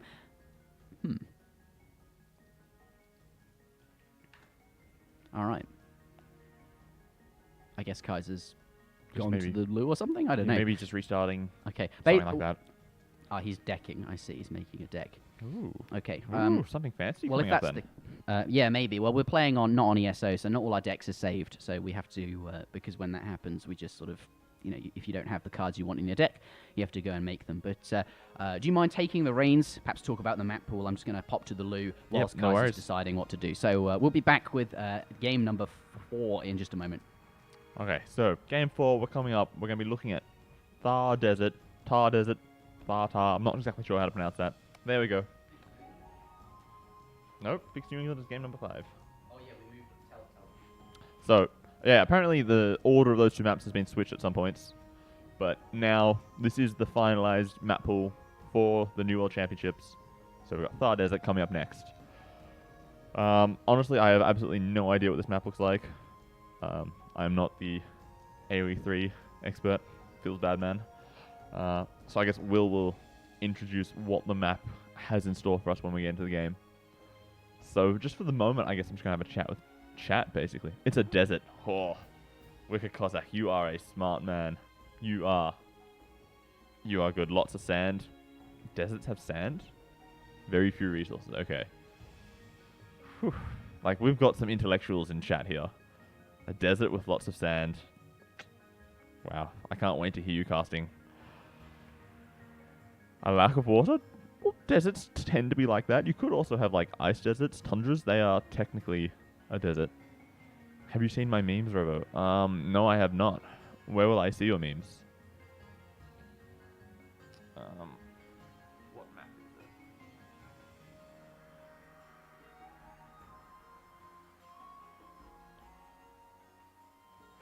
Okay, the players are unsure about the map. They thought that it was New England as well, but it is Thar Desert first and then New England. Okay, here we go. Pick a different civ now.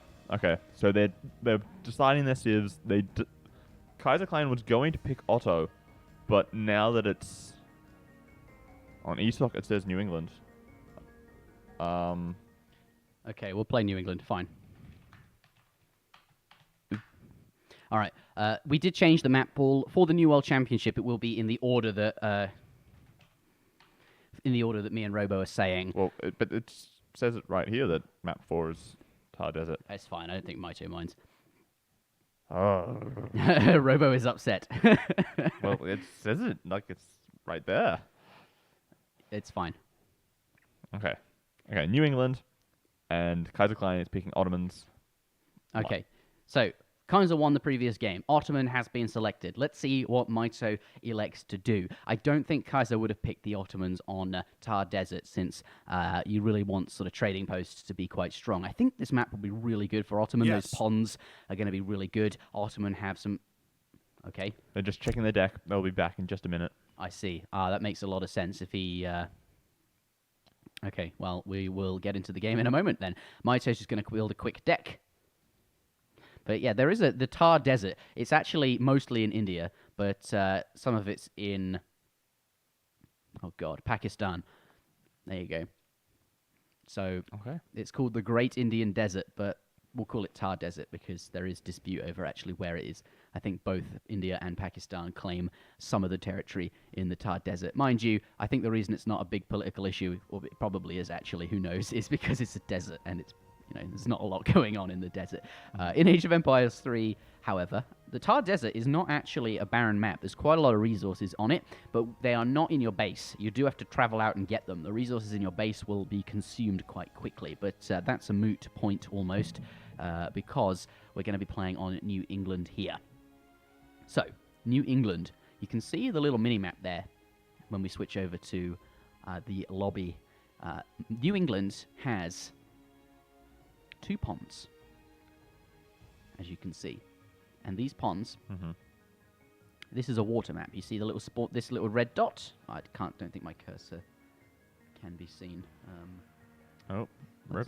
We'll fix that there. Okay. Mouse pointer should be ticked. It is being ticked. Okay, that's Maybe it just doesn't capture the in-game mouse pointer. in-game mouse pointer. That is peculiar. Okay, well, I don't know if I can show it, but if you look in the water, you can see a red dot and a blue dot. Those are the home city spawn points, and you can ship any water shipment to those spawn points, including frigates, galleons, galleys, monitors, whatever it is, whatever boat you have, or whatever water spawn you want. But you can actually move them. I don't think this was intended by the original developers, or maybe it was, but what ended up happening on New England, and this is sort of a classic Age of Empires 3 map. It's from vanilla.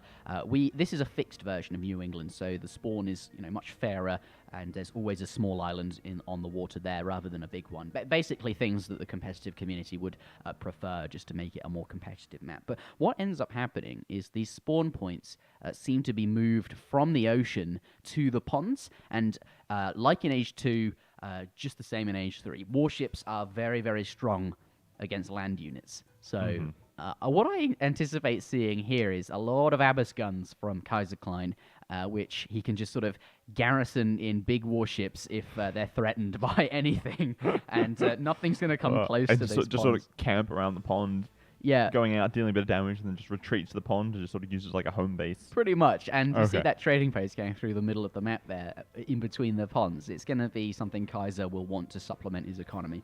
Ottoman have a very poor economy. Their villagers train very slowly, although they do train for free. because that's similar to the Huns. They don't have to build houses. Ottoman don't have to train settlers. It's just one of those civs that's sort of very easy for new players to play, but is competitive and is actually quite a strong civ. Certainly not as strong as on the vanilla or even on RE patch, which is the ordinary Asian dynasties, but on ESOC patch, which is the competitive tournament patch we are using right now. I think are they discussing deck choices? No CMOK. Colonial Militia, which is a shipment that improves your town center's damage output by 50% and allows you to send a second, more expensive and larger batch of Minutemen. But Mitoe given the cheeky wink there. Ladies and gentlemen, let's hop into game number 4. The score is currently 2-1 to Kaiserklein. Kaiser has to pick first. He is elected to pick Ottomans, and this is a very solid pick for this map, I think. I don't even think that Mitoe's advantage of picking second is all that relevant, but he's going to go with Portuguese, which is a very strong water civ.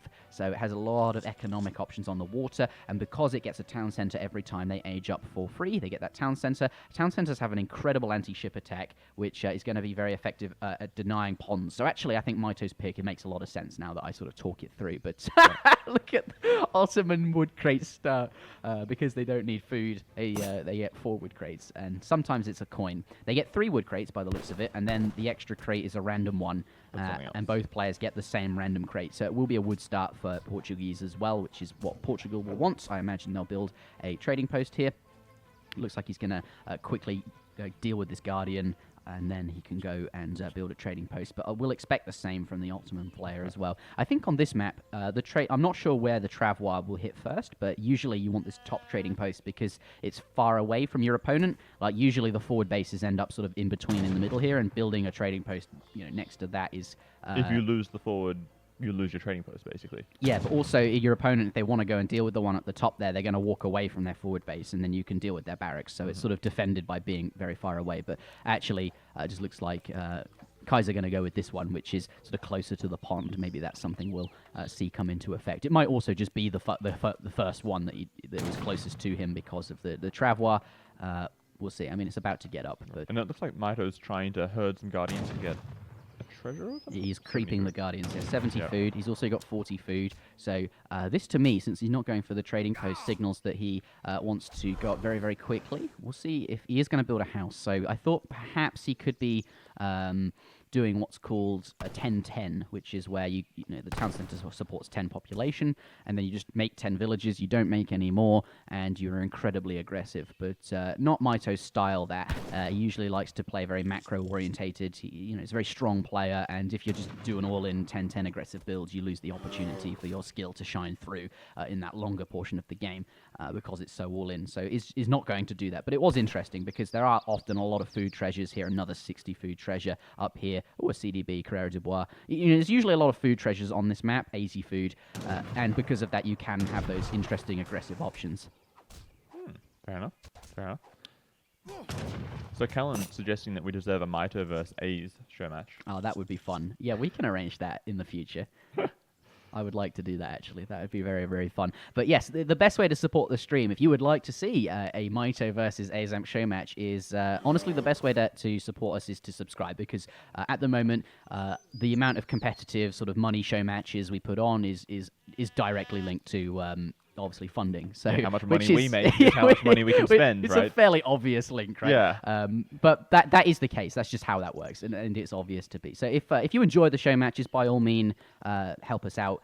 Subscribe. We do really, really appreciate it. And it does allow us to keep putting things on like this. Absolutely. For Age 3, for Age 2, all of the things. And if we see lots of support during Age 3 show matches, well, then there's obviously a link, right? So we'll do more of them. But that's, yeah. Okay, what else is going on here? Cheers, Alex the Cat, subscribing to Prime.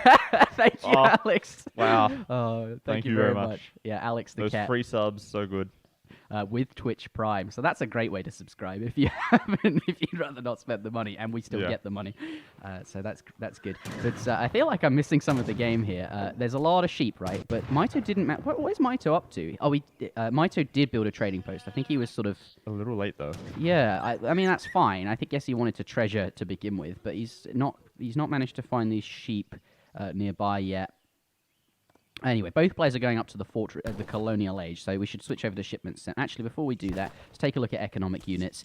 It looks like Mitoe won the sheep war. He's got, in terms of age 1, I'd say he came out on top with more treasures. There's still 2 more sheep at the back of his base as so well. we might as well count that as 6, right? And these are clearly going to get home safely. So in terms of age 1, Mitoe comes out on top, but Ottoman, he has built a mosque with his starting wood, which is, for Ottoman only, a supply of XP, 0.7 XP per second, which makes it roughly equal to a trading post in value, considering that the mosque is 100 wood cheaper, so this is roughly half what a trading post would supply. So Ottoman, their economy, because they can't train villages very quickly, is very much linked to crates. They often send a lot of crates here, and you can even see Silk Road in his deck, which increases the the volume of the crates, so to speak, by 25%. That's pretty cool. And that includes age up bonuses. It also includes the stagecoach, so that's something. And he has sent it actually, so that's going to be Mitoe Kaiserklein's choice.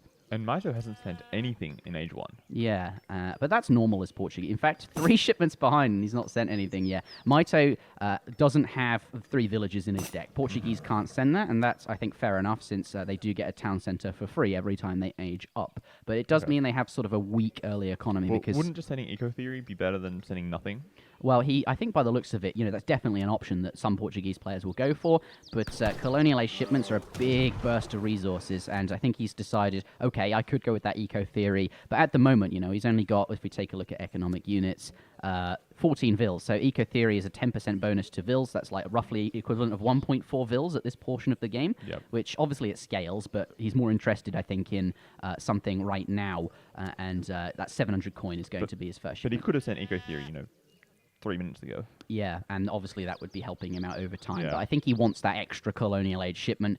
He's going to send 700 coins, 700 wood. This is a standard fast fortress. Looks like we're going to see a little... I didn't even notice these go down, pardon me. But yeah, Scott Silk Road up. He looks like he's got his stagecoach. Mitoe built one of these, so he's going to benefit from the stagecoach. But sent 700 wood, which will actually be a bit more. In fact, 25% more. And he's going to use those extra resources to build these units from the barracks. And using, by the looks of it, yeah, going to garrison in here. Just, basically try and stop Mitoe's economy there. But yes, Mitoe is going to have an extra shipment. In fact, he's got 1.5 shipments, so to speak, because he didn't send one in age 1, which means his shipment curve for age 3 is going to be better because he didn't send, Eco Theory in age 1.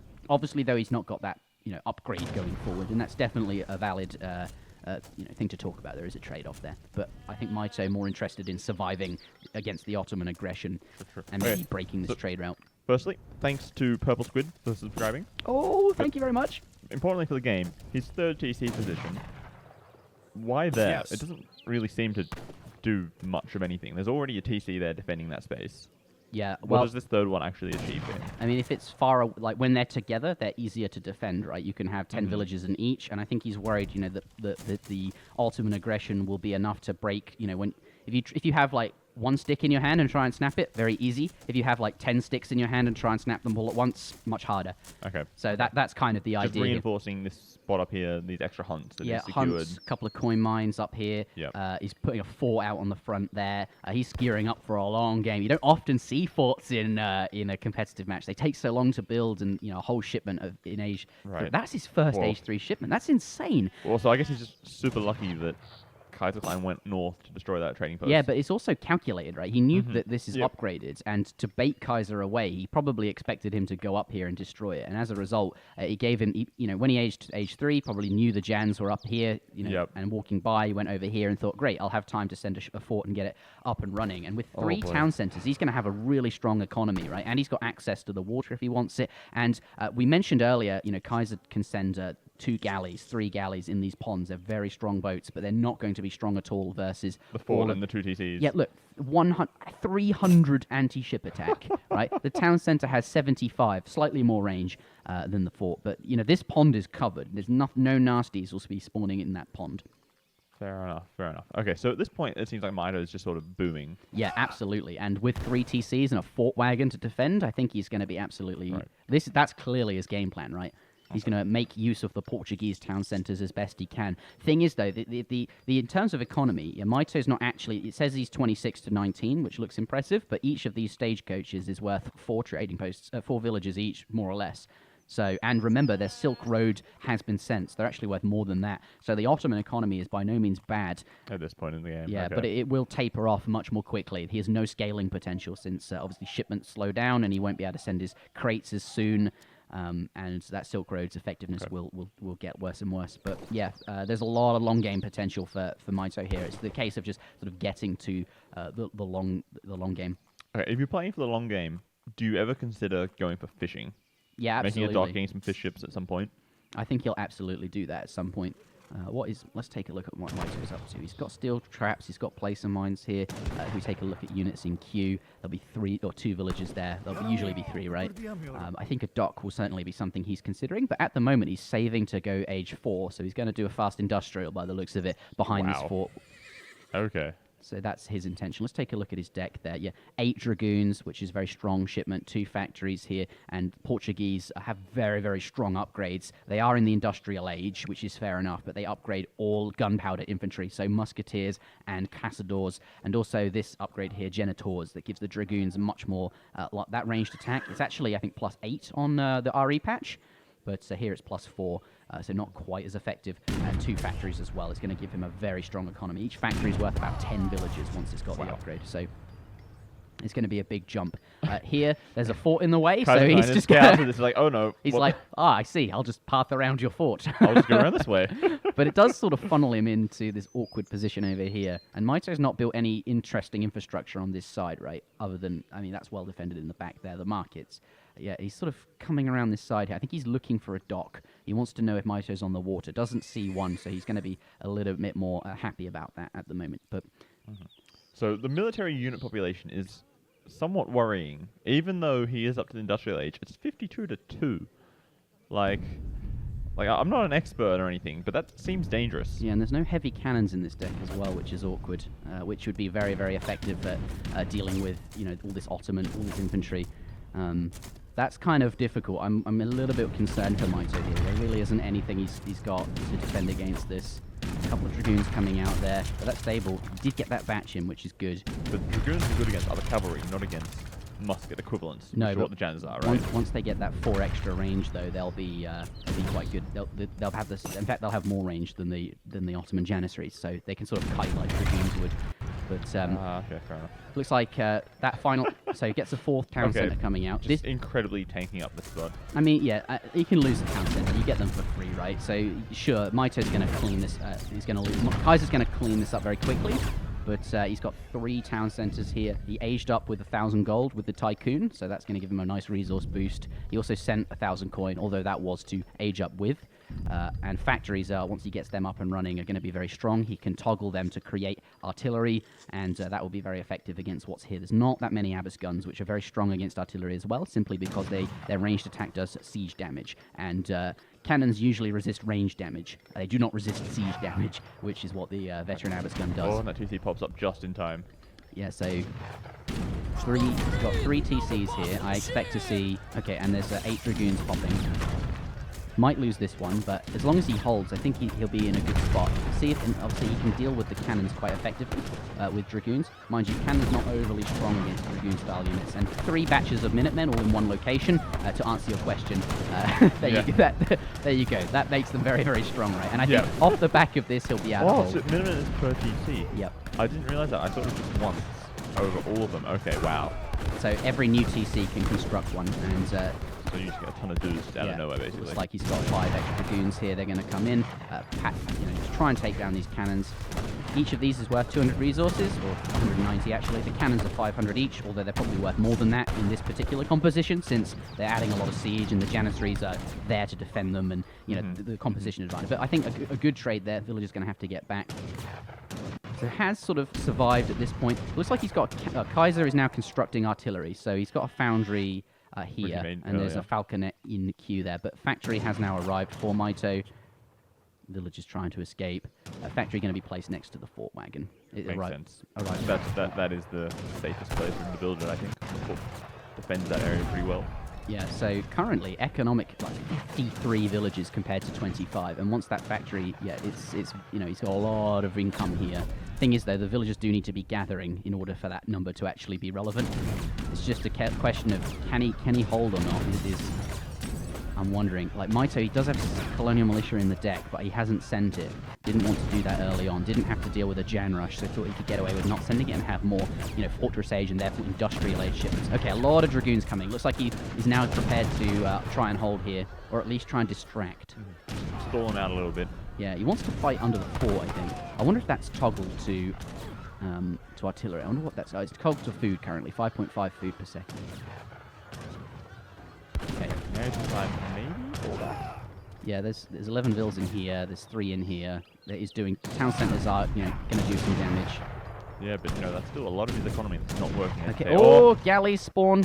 These are very weak to these. The town center fire is going to... I mean, if they can get their broadside attacks off, they'll be very strong against the town centers. But these town centers will clean up these boats very, very quickly. If he's not careful. Yeah, I think so Kaiser's really banking on taking down these town centers. He wants to get rid of them, and then he'll gain control of this pond. I think if he takes down the 2 town centers, he sort of won the game because Mitoe can no longer make villages, right? That seems like a minor problem. I don't think he's training too many villages at the moment. I think he just wants to defend. But yes, you are right. At some point, he'll need to make more villages, right? 2 cannons have arrived. Yeah, he's really pushing, and a couple of culverins as well. Like, he's really bashing the cannons. God, Kaiser is so on point. Like Kaiser really always manages to surprise me. He's losing one of the cannons to the bill. Yeah. This is so safe from him. Like, a lot of players would have just made 4 falconets and just, be like, here, tons of artillery. They'd feel really good about themselves. And sure, I think, Kaiser would be in a great position with 4 falconets. But these culverins are so safe in case heavy cannons are being constructed. I like that forward TC. TC drop on the front there. And TCs are so good against villages. They actually have a ×3 or something multiplier versus villages. This looks like it's... I think this might be over for Mitoe. This is so well executed. The scores are still pretty even, but he sort of lost a lot of control of the map. Yeah, he has lost a lot of stuff, right? And he can't be training artillery because of the culverins, which he's seen. It's so clever just to add a couple in, even though he doesn't need them right now, just to anticipate and prevent that. Heavy cannons are so tough to deal with, and that's just going to shut them down. Robber Baron's coming out, which is the second factory wagon. Where's he going with that one? Go back to the fort, man. It's safe there. I think it's just rallied over there because of the rally point, but it will go safe. Okay, he's got Genitors in now, though, so these Dragoons are, fairly long range. He can kite quite effectively with them. However, Abbas guns are still very strong against Dragoons. They have a ×1.5 multiplier versus ranged cavalry. So he can't get too close. And Kaiser just being very smart about it, making artillery just going to, camp near the buildings, try and take them out. Being a little bit of a pain in the ass. Yeah. God, I really wish Mitoe had 2 heavy cannons in his deck. We'll have to ask him after the game if that was a mistake, because I'd like to have seen that as his first industrial age shipment instead of something like, 8 Dragoons. But is he really able to defend 2 cannons, though? Yeah, I think you are underestimating heavy cannons. They have like 600 HP and 75% range resist. So even against melee units, they've got enough HP to tank out. A little bit. Yeah, and there weren't that many Abbas guns, but that's probably the reason they weren't included, just because a massive Abbas gun would take them out quite quickly. But, just bleeding out houses now. Mitoe currently on 59 population out of 30, and it's going to be out of 20 when that goes down. That is a little bit of a problem. He's incredibly overpopped. He's going to find it very difficult to build any like every villager on wood. He has to make houses, but it doesn't matter where he places them because Kaiser, he's got a big... Keep running around destroying stuff. Yeah, big army. A falconet there adding some damage. I think one was taken out, so it's... Yeah, he Vilbashed one of them down, but... At least he got rid of one of them. That's going to slow the siege a little bit. But with the culverins nearby, it's just so well... Apparently the fort is gone. Huh. Where did it go? I don't know where that went. Are petards a thing? They are, yeah. I wonder if units lost. Because surely that... Oh, no, that's units in queue. Let's go to units lost. I wonder if petards were trained. Units in queue? Nope, one more. Whoops. What am I supposed to be clicking on? Units lost, right? Yeah, 5 petards are dead, so he petarded the fort down. Okay, now a frigate on the pond as well. This is going to be the nail in the coffin for this town centre. And now Mitoe... And look, drops everything right next to look the at that transport. Instantly destroys it. Oh, wow. Okay, I love that. I'm sad that we missed the fort dying to petards. Yeah, it was so well done, right? It's just this. It's just gone Kaiser's all of a so sudden. smart. It's just such an easy thing to do. 5 petards, take the fort out without any issues. You don't have to siege it. Wow. I mean, petards are not cost effective, but they are very good against forts, as it turns out. Yeah, apparently. Oh, this is so tough for Mitoe. He's lost the pawn now, and just GG. Yeah. Gonna come out from there. Kaiserklein gonna pull ahead in this series. The score is now 3-1. I'm so impressed with Kaiser. It's just so well done. This like he just had everything planned out. Dealt with the fast industrial so well. I wonder. We'll have to ask Mitoe why there were no heavy cannons in the deck. They're so strong. Yeah. Wow. So, not going for water. Do you think that's a problem here? He never got the opportunity, right? Like he had 3 town centers to deal with. He was trying to do the fast industrial. You can't be making ships and fast industrialing. Certainly water would have been on his mind, but he got to the industrial age, and then when was the chance? He just had to deal with this all day long. He had to defend his town centers. There was, just stuff happening everywhere. He had to make dragoons. He was trying to make units. Investing in water at any point, although there's a dock here, I'm not sure when he built it. It was pretty recent. Was it? Okay. Yeah, he needed, basically there's no food income anymore, so, So making fishing. instead of going up to industrial, he could have done something else, right? He could have decided to maybe go industrial later on, but actually... sort of just go like mass fortress age stuff, start to fish as well, get a ton of military out. Yeah, but the behind fishing his would big have to economy. have happened in the fortress age or even the colonial age. You're just not going to be able to do it at the same time as a fast industrial. You can't do everything. Okay, yeah, well, that's what I'm saying. Like, would that have been an option instead to invest even more into economy and make fortress units? Yeah, I think so. And just go mass fortress instead of going up to industrial. A fishing economy would have been solid. But the trouble is, what's he got in here? 1 frigate, 2 caravels. They're definitely strong. And if he was going for fishing, I'm sure he would have placed the town centers along the coast, and he might have built an outpost on this island. Outposts are very high anti-ship damage, and basically try and control the water. But the positioning of the town centers told us, he was more concerned about defending his side of the map from his land economy. Yeah. And that wasn't something he was thinking. But yes, we would have seen different TC placements. We would have seen a different set of things happen if he wanted to do that. But let's take a look at the all resources gathered. I think Ottoman, to begin with, he's got a slight lead here, and it does sort of just crates all day long. And because of the stagecoach, it matches that Portuguese economy. Right. And then as he starts to kill vills, it starts to just get back ahead towards the end. Yeah, and as he's stopping them from working. But, that's Portuguese is a tough sieve because town centers, when you're training villagers that cost resources, you have to train them from 3 TCs. Ottoman is not doing that. He's spending every single resource on military. He's just making stuff. He doesn't even have to think about training villagers, although here I expect he did get his upgrades to make more than 25 villages, something like that. I think he got just the first upgrade. But that's all you need really. And he had the stagecoach, whereas Mitoe, yes, his resource income was roughly similar to Ottoman's, but he was reinvesting a lot of it into food, right? Whereas Ottoman has this pseudo bonus in the sense that they're not spending on villages. So their economy is actually stronger than it looks on the graph. Okay. But very well done from Kaiser. I'm very impressed with that, with how he dealt with everything in that game. Just anticipated everything, and this just proves why Kaiser is one of the best players at the moment, and I think could well win the New World Championships. But let's head on out into game number 5. Cheers, and we're just going to thank 2 subs that we missed during the game: Silence Low and Lord Raphael. Lord AoE. Raphael. Cheers for the subs, Another guys. top player, Lord Raphael, but he's not signed up for the tournament yet. Maybe he will soon. Who knows? And Purple Squid, another ESOC regular. Thank you very much.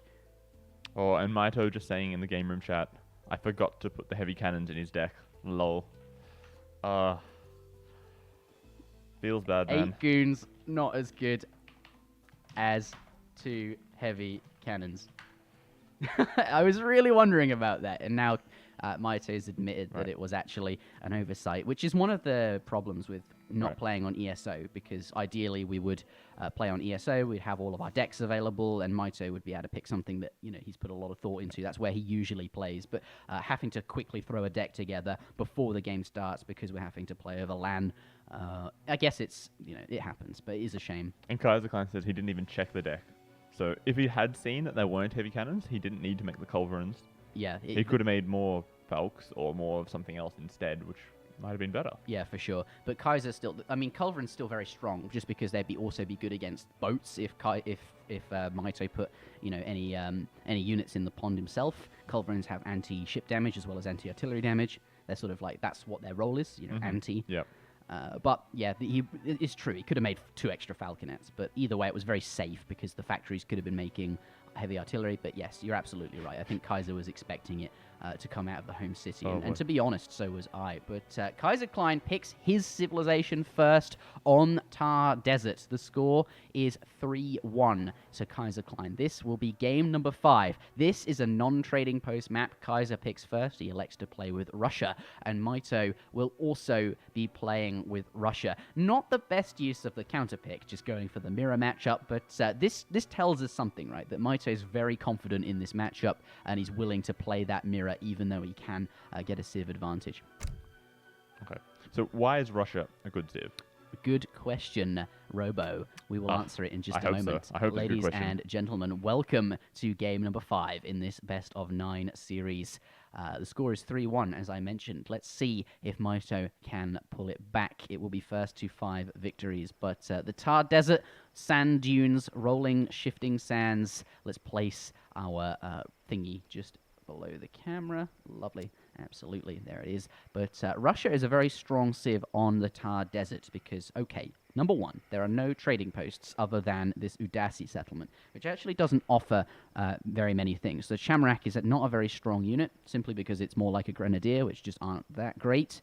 And then their upgrades, let's take a look here before we get into the game. Looks like this one helps your mills and plantations, rice paddies. Okay, in the late game it might be helpful. This one adds just upgrades chakrams, which is not great, and this one improves your hero hit points, which might be okay in the later ages when you're getting this upgrade, but you're not going to build it early on. There's not really much potential here. But don't think that means this is a pointless trading post. Actually, what it does is right in the middle of the map there, and this is exactly where you'd want to put your forward base, right in the middle, so that you are equally distant from every of these resources, right? But this kind of forces you to build your forward base if you're being aggressive on one side, which just makes mobility that much more difficult, and it makes it harder. And it has this really significant effect for such a small trading post. You wouldn't think it would have such a large effect, but it makes it sort of difficult to be everywhere. It reduces map control by compared to it not being there.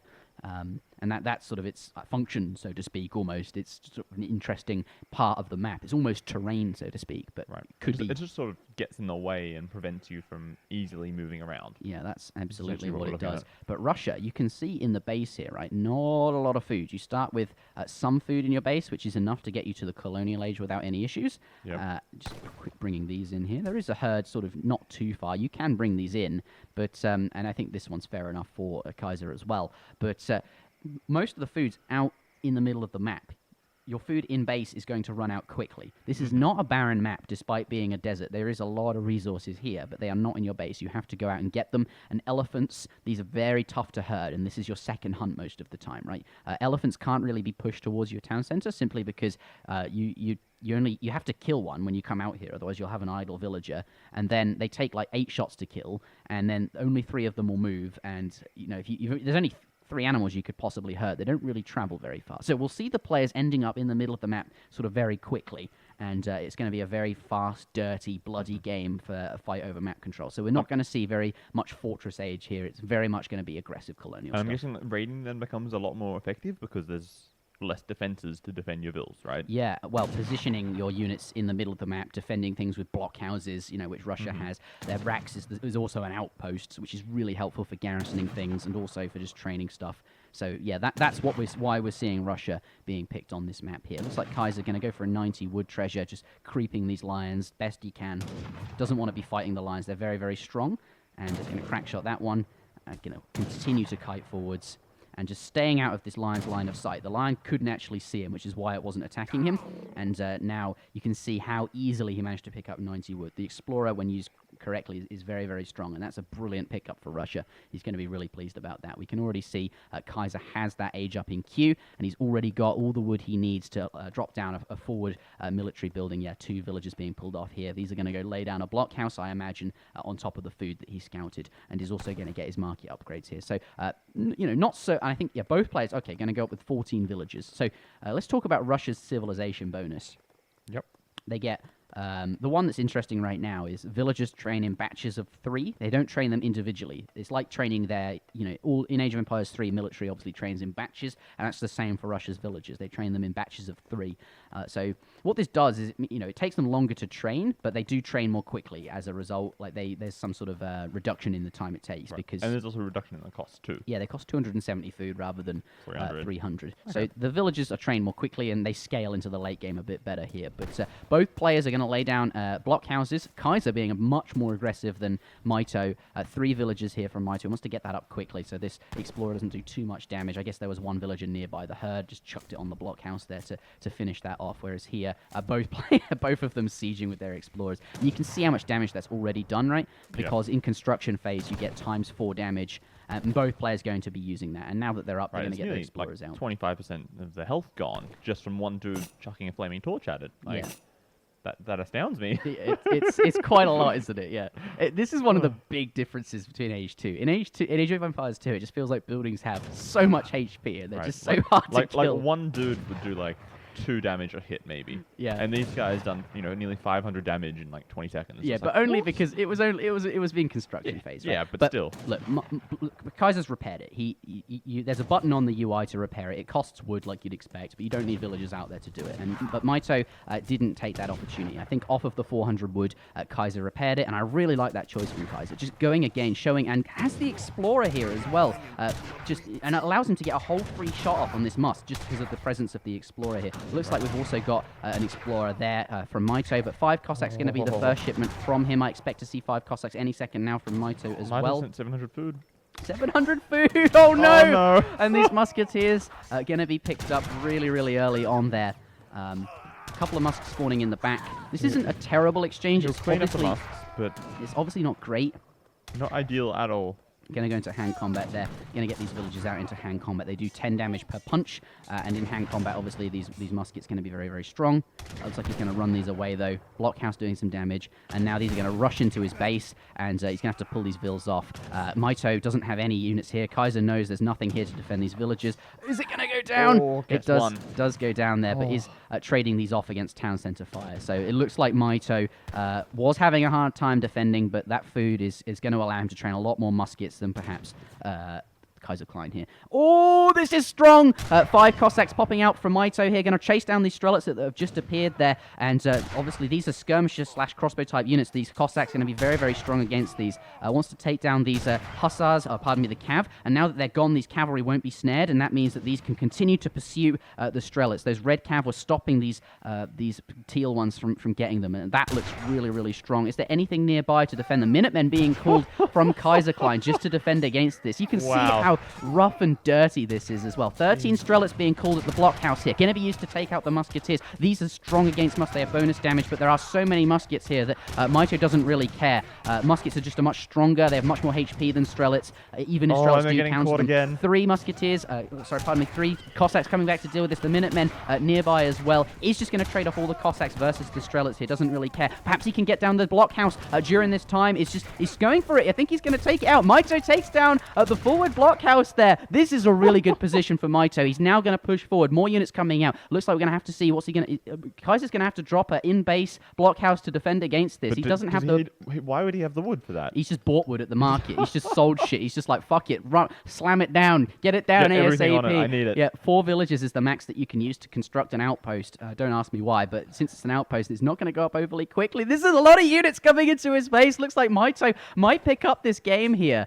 With no... Pick off as many villas as he can here. Okay, but let's take a look. Kaiserklein still has in his deck 4 and 5 Cossacks to send. Pardon me, he's already sent 5, so he still has 4 Cossacks to send there, but not going to be overly effective against these musketeers. Let's take a look at units in queue. We need to see what's being trained at the blockhouse there. I imagine Strelets. Strelets will be strong against these muskets, but having a really hard time. Really, really tough time here. He's sieging down the TC already. Just going to go right for the throat. That's a mark of like, Oh, I don't wow. care. This is not the safest play. Usually you'd see people start killing houses just because they're, you definitely kill a couple of them because they've got low HP. Here, though, he doesn't care. He's just going to go straight for that TC. Gonna chase down these 4 Cossacks with his Cossacks of his own. Just push them away. 5 reinforcing ones nearby to help this fight. Gonna go into hand combat there, getting up close. Whilst the rest of these muskets are just going to siege down this TP. But TC, here rather. comes the Strelets. The Strelets have spawned. They're going to be strong against the muskets here. I think this is a fine fight for Kaiser. He's got a blockhouse and a TC firing at these musks, and he's going to kite backwards here. So I think Mitoe made a mistake going for that TC because he's not really been able to, it's still alive. It only needs 1 HP to function as normal, and it doesn't look like he's managed to do any. They're all going down. So it looks like Kaiser will stabilize from this position here. Okay, so we've got more reinforcements coming in from Mitoe, just like a whole stream of units coming across the map here. I guess at this point, is his priority just to deny the hunts from Kaiserklein? Yeah, you can see he's just standing on the hunts. Right. I think going for the TC was, I feel like Mitoe thought he was further ahead than he actually was because he hasn't managed to kill it right. But still here, he's doing a lot of damage. These units forcing Kaiser to take this exchange with villages involved. Mitoe's going to come out reasonably well here. I don't think he's going to be too upset. If we take a look at GG, wow. I told you it would be quick and dirty. That was so aggressive. That was crazy. Mitoe picks up his 2nd victory in the series. The score is now 3-2. Thar Desert. This is a good trial run, right, for the New World Championship, because now we can see how long these series actually take to complete, and it might be quicker than we were anticipating. Yeah, wow. But, yeah, just needed to not waste my Cossack under the TC. Yeah, that's right. Under the blockhouse, I think it was. No, it was in here. It was, when he, he came out on top versus Mitoe in that early aggression, and then he had those 4 Cossacks. He just rushed them into the base here, picked off that villager that we saw. He was actually taking damage from this town center, which has multipliers against the cav. I think what Kaiser was referring to is he thinks he shouldn't have gone in so far. He should have kept his Cossacks sort of nearby, and he sort of lost them off, and that gave Mitoe the opportunity to get back into the game there. But that was incredibly dirty. I love it. You see, H3 is balanced on a needle, right, on a knife edge, because of if you win one engagement, you can then push onwards. It was sort of like as soon as the Strelets appeared and then the Cossacks just jumped on them, that sort of seemed like the turning point. And then after that, he just had the military advantage. He could take out the blockhouse and then push forward. In the chat. What is Kaiser up to? Oh dear, Kaiser. Can we? I told you this would happen. Let's get those. PJ salts in the chat. And the AoE salts too. I did request them. Yeah, if you're a subscriber now, you can put the AoE salt emote, which Kaiser never fails to deliver. Kaiser, a really, really lovely guy. Whenever you ask him for help, or if you ask him to play in a series because you're doing a show match or a SmackDown, Kaiser will always help you out. He'll say, yes, I'd love to, and he's just a really friendly, great guy. But when it comes to Age of Empires 3, if he loses a game or gets upset, he's one salty guy. But I just do want to reiterate how much we appreciate Kaiser for everything he does in the Age 3 community. But it's just a bit of friendly banter. He is very salty. He's very salty. He's like, imagine something that's very salty, I guess. But yeah, let's take a look at the post game here. I think the military unit population will be the interesting one. Yeah, yeah, so he comes out on top in this fight, right? And then I think he sort of streams off the Cossacks early on when he was complaining about that. And then this is a batch of 13 Strelets. If he had a few Cossacks there, it would have been a more even fight. It looks like, I think that was a fight under the ones where his Strelets basically got massacred. Yep. And then for the rest of the game, you can just see that Mitoe is ahead. So far ahead, he just stayed ahead. Did bleed some out against that blockhouse and that TC, but ultimately had enough resources incoming. You can see it sort of levels off for Kaiser there as he's finding it tough to gather. There are units in his base standing on his hunts and stuff like this. And the villas are garrisoning in the buildings to deal extra damage. You're absolutely right. And that's the story of this game. Villager count there does pick off a villager, but ultimately I don't think Kaiser thought it... he picked up a villager here, rather, and here. So got 2 villager kills with his Cossacks, but ultimately I think Kaiser would, as he's saying in the chat, have preferred to have the military units. But either way, that's going to be the end of that game. We're going to go into game number 6. The score is currently 3-2 to Kaiserklein. Still ahead. Kaiser is still ahead. We will see if Mitoe can even it up in this best of 9 series. The next map will be High Plains. Okay. Let's see what Kaiserklein has to say in the lobby here. He says without cost first. Yeah, fair enough. I think we're just catching the tail end of a discussion, Kaiser says, and I was faster because I had 200 plus wood in age 1. Oh, that's right, he got the 90 wood treasure. He was really pleased with that. So I thought I'd just push in with the Cossacks. I feel like the Cossacks were really worth it to begin with, right? He managed to take the first fire. He cleared up the first group of muskets, as we saw. Yeah. And then he just sort of went a little bit too hardcore. I think he thought he had a really solid advantage in age 1. He even repaired the blockhouse because he had so much bonus wood from the treasures. And then, yeah, I think he traded them off in the base, and yeah, he wasn't totally pleased with that. Civ reset? No, there is no Civ reset. So the way this works is SmackDown rules. The players cannot play civilizations that they have won a game with. Can you drag the map pool over? So far, that means neither player can play Germany. On the very first map in this series, it was Summer Kamchatka. We saw Germany, Kaiserklein pick up the win, and then on Baja, California, Mitoe picked up a win. They both played Germany, and those have now been disabled. Map number 3, Ottoman is now disabled for Kaiser in the Thar, and now we just played... then we played New England, where we saw Kaiser win with Ottoman. Mm-hmm. And then there's also Deccan, which was... France. So he can't play any of those civilizations. And Kaiser, he gets to pick second here since he lost. So Mitoe picks first, as he won that previous game, and he picks his civilization. He goes to elect the Sioux, because he also cannot play Germany, and the other civ he won with was on... Baja, California. He won with... No, that was Germany. We need to write these down for the New World Championship. So every time something wins, we have this written down for so us. we can keep track of it. Yeah, okay. Right, so Ham, would you mind, if you're in the office, could you make a note of that on just somewhere in my Meister task so I don't forget about it? Right. Okay, so we had the German winning game 1. Germany again on Baja, California. Deccan was... France versus Japan, where France won. Yep, then we're in New England, which was Ottomans. Ottoman versus And then Portuguese. we just had Thar Desert, which was Russia. Okay, so... yeah.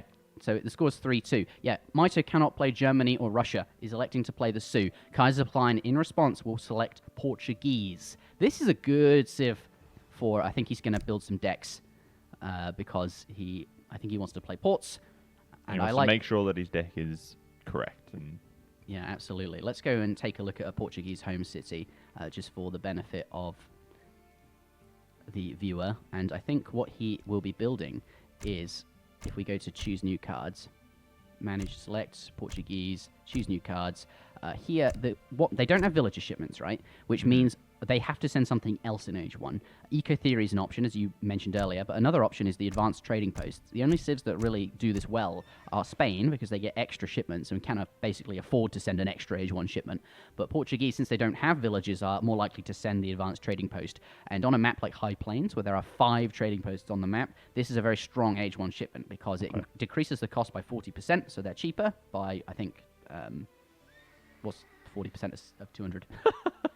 it would be 80. Yeah, okay. So they cost 120 wood, and they also have more hit points. So the trading post basically gets stronger, and it has a ranged attack. So they're basically sort of outposts on the map, and that makes them very easy to build and very hard to destroy. Okay. And so could that have been an option then on New England? There's 4 trading posts. Sorry. It's that port. Yeah. You could have, instead of going for the boomy strategy, gone for more aggressive. It could for sure have been an option, but I think against Ottoman, they would eventually have. Ottoman builds an early trading post in age 1, because they just build one from the start of the game, and then as soon as during transition, he just builds a second one, right? Which we saw. I think Kaiser probably was aware that ATP is something that he could do, so wanted to build the trading posts very quickly, and that is a good way to counter the advanced trading posts, is build them yourself, so your opponent can't just have access to the whole route. And also, when you're playing on New England, Ottoman, had full map control and could have basically contested them and taken them out. Mitoe is like preparing his excuses before the game begins.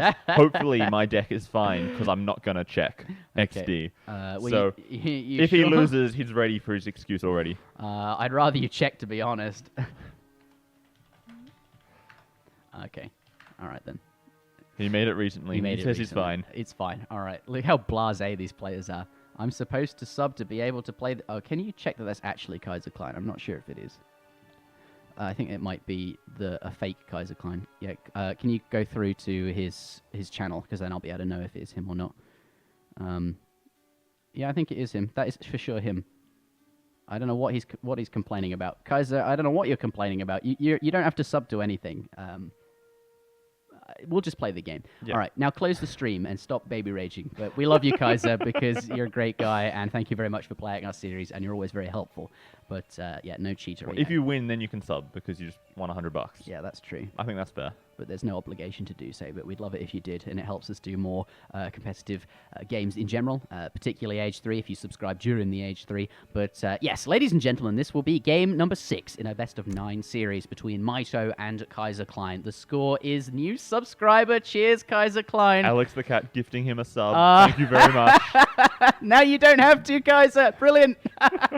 Alex the cat. Debated. Yeah, what is this emoji? I want that spammed right now, the cat one. The cool cat. Cool cat. He is a cool cat. That's really funny. I really appreciate that. The timing of it was absolutely on point. Well done. That was really good, Alex the cat. But yes, Kaiser, you're welcome. Thank you very much. Ladies and gentlemen, let's start with Kaiser in the north of the map, playing as the Portuguese here. They get 1 less food crate on EP because, so only 3 crates there. Their villages, however, are cheaper than on ordinary RE patch. Right. And this is, a buff overall because villages cheaper. The whole game is really, really solid. But to, mitigate that, them having, a big advantage in Age 1. They lose 100 food. They lose 100 food. How much cheaper are they? 80 food? I think they're 85 food each. So you save 15 food and you lose 100. It's like you make it back when you make 7 villages or yeah, something. so it doesn't take long. You get it back before you get to colonial almost. Something like that. It doesn't take long to pay off. But yes, that is the case. I'm going to go with an early market here. He had that 100 wood, and we can see Kaiserklein. He just needs to gather. We just bought the wood there. Going to slam down a house by the looks of it, and we'll gather for the resources. Where is he on the map then? I think he just rushed across the map to pick up the 30 coin in his opponent's base. I really like this decision. Because he knew, he had those resources in his own base, right? There's 40 coin in the back there. I wonder if he's actually seen that. I don't think he has. It's just slightly hidden. But against the Sioux, who have such a fast-moving explorer, I can barely keep up with him. It's like, the Sioux will just be anywhere, so why not go to your opponent's base and just steal their resources? He's not going to take their own one, right? The Sioux usually does that to you. They just rush across the map and steal your starting resources if they want them. But my explorer name is appropriate here. Yes, it is. Table flip. Yeah, that's good. It's so jarring to have to deal with this guy. He's very, very strong. You can never get out of the snare, especially if your opponent has like a tomahawk. This is insane for Mitoe. Usually this explorer does times 0.5 versus the explorer, so it's a negative damage, and that means you can chase them across the map and never let them get out of combat, but your damage is much, much less effective. But with the tomahawk in the back there, throwing his axes, that's just done so much damage to this explorer here. And that's going to make it difficult for him to take down any big, chunky treasure guardians. Yeah, so stuff like this guided by outlaws or bears is going to be tough, but he can still kite these small wolf and coyote treasures, but he's going to give up the pursuit. You saw now he's free. He didn't chase him all the way into his town center simply because the town center would have had units garrisoned in it, and he doesn't want to lose the tomahawk or the outlaw. But I like his choice. You see the outlaw was the one taking the damage. Sorry, the tomahawk was the one taking the damage. Kaiser being very careful to target not the explorer, which has so much HP there, but instead this unit. Right, and he's just capturing himself some outlaws, it seems. Yeah, he's using his nature friendship ability. So they don't have a crack shot. Instead, they can convert treasure guardians to their side. Which seems very so strong. much better, right? It is better. Instead of just killing a unit, you get to make him your own. But let's click on it. It has 234 HP and 14 ranged attack. And if we go and find another outlaw, this has 390 HP. So it's got more HP. When you convert them, they're not exactly the same. But it's still 3 units, right? It is. It's not only a crack shot because it kills the unit, but you also get it. So I think it's twice as good. But let's point out the Sioux, the Iroquois, the Aztecs, they start with 5 villages rather than 6. So they don't have as strong of an early economy, and obviously that compounds over time. So that is the negative effect of playing one of the war chiefs. They have a less powerful eco, but you do get a stronger Age 1 start most of the time, and that's appropriate, right? I believe the Sioux don't need houses? Yeah, the Sioux is pretty much the Huns. They don't need any houses at all. So that's their civ bonus. They don't spend any wood on that kind of thing. But it doesn't mean he won't gather wood at all. It looks like... Well, obviously, you need wood for buildings at some point, right? And specifically trading posts. You can see how clever Mitoe is. He's positioned an outlaw here. He's positioned an outlaw here. And I think this guy, yeah, he's going to even go and get himself another outlaw, which he'll convert, and then he'll have a scout as well. And he's got, the Tomahawk positioned on this trading post. He knows what's happening. The only one he's not got covered is this one, right? And if we switch over to shipment sent, we can see that Kaiser, I think, Kaiser's not even going to send it. ATP. He's not even going to bother. Kaiser's just not going to send the ATP. It's in his deck, but Mitoe playing very, he's playing as if it will happen and is basically shut it down. There are so many native units on the map, right? He saw that, he would have noticed that obviously the Tomahawk that was hounding his Explorer the whole time, and all that damage is so effective because it means ATP is not going to be as strong. Right. And you just think, like, every time he's capturing a treasure, which you can see is probably getting an extra Guardian, right? Yeah, and he would have seen that. He would have seen, like, he got the 210 XP treasure here. Yeah. So Kaiser would have known what that's guarded by, which is Outlaws, and would know that there's going to be units on the map. He would have seen that native scout being collected as well. He knows there's a Tomahawk already. It would be so risky to go for ATP. So Mitoe's done a very good job of shutting that down. That forward TC, could that get denied by the Tomahawk? No, there's no way. If he just attacks this foundation, actually, he can't even see this foundation. It's not visible to him until the town center goes into it. There. Yeah, but he could siege it, but it's not going to die. Look how quickly it builds. Okay, TC wagons are very fast-building units. But, Mitoe, I think that's very much why he picked the Sioux, to deny the advanced trading post and to, not have to deal with it as much. Certainly still gets one trading post up here, but he's not going to have to deal with 5 different ones that are super strong, and I really like this Sioux pick, now that we've talked it through. Wow, okay, fair enough. Okay, so, now he's dropping the TC. It's a pretty forward TC, I guess, to secure that coin at hunt, which is nice in the middle of the map there. Yeah, a couple of hunts, right? And it's also on the trade route. You can capture these 2 that are nearby. There's a hunt behind it there. You're absolutely right. Good position for food and resources, trading posts as well. And he's going to build his base basically at the TC. Is that double barracks? He's starting with 2 barracks, yeah, by the looks of it. Sending 700 wood as his first shipment there. And I think if we take units in queue, it's going to be a crossbow pike aggro aggressive start. So this is a rush coming out. And we're going to see 700 wood followed by 600 wood. And pretty much every villager will be on food. You can see all 17 on food there. They've got steel traps. They're very efficient at gathering food. They don't have to waste their time gathering other resources. Instead, he'll just ship them. Going to elect to go coin, but still, same story, right? He's just going to use that wood and that coin to make nothing but units. His military production. Yeah, from 2 barracks, which will be sustained rather than 1, which is sort of the standard, right? So we're going to see a lot of units. The second batch, there's 1 musk in queue at each, I expect here, and then he'll have a very strong sort of 6-minute 30 timing with 5 crossbows and 10 musketeers. Oh boy, Mitoe's got 2 of the 320 XPs now. Treasures. I think Ham's coming to deliver a beverage. Thank you, Ham. Poggers. I feel very, very pleased. I'm very happy now. Ham has just delivered. Let me show the camera, right? A cup of coffee, or is it?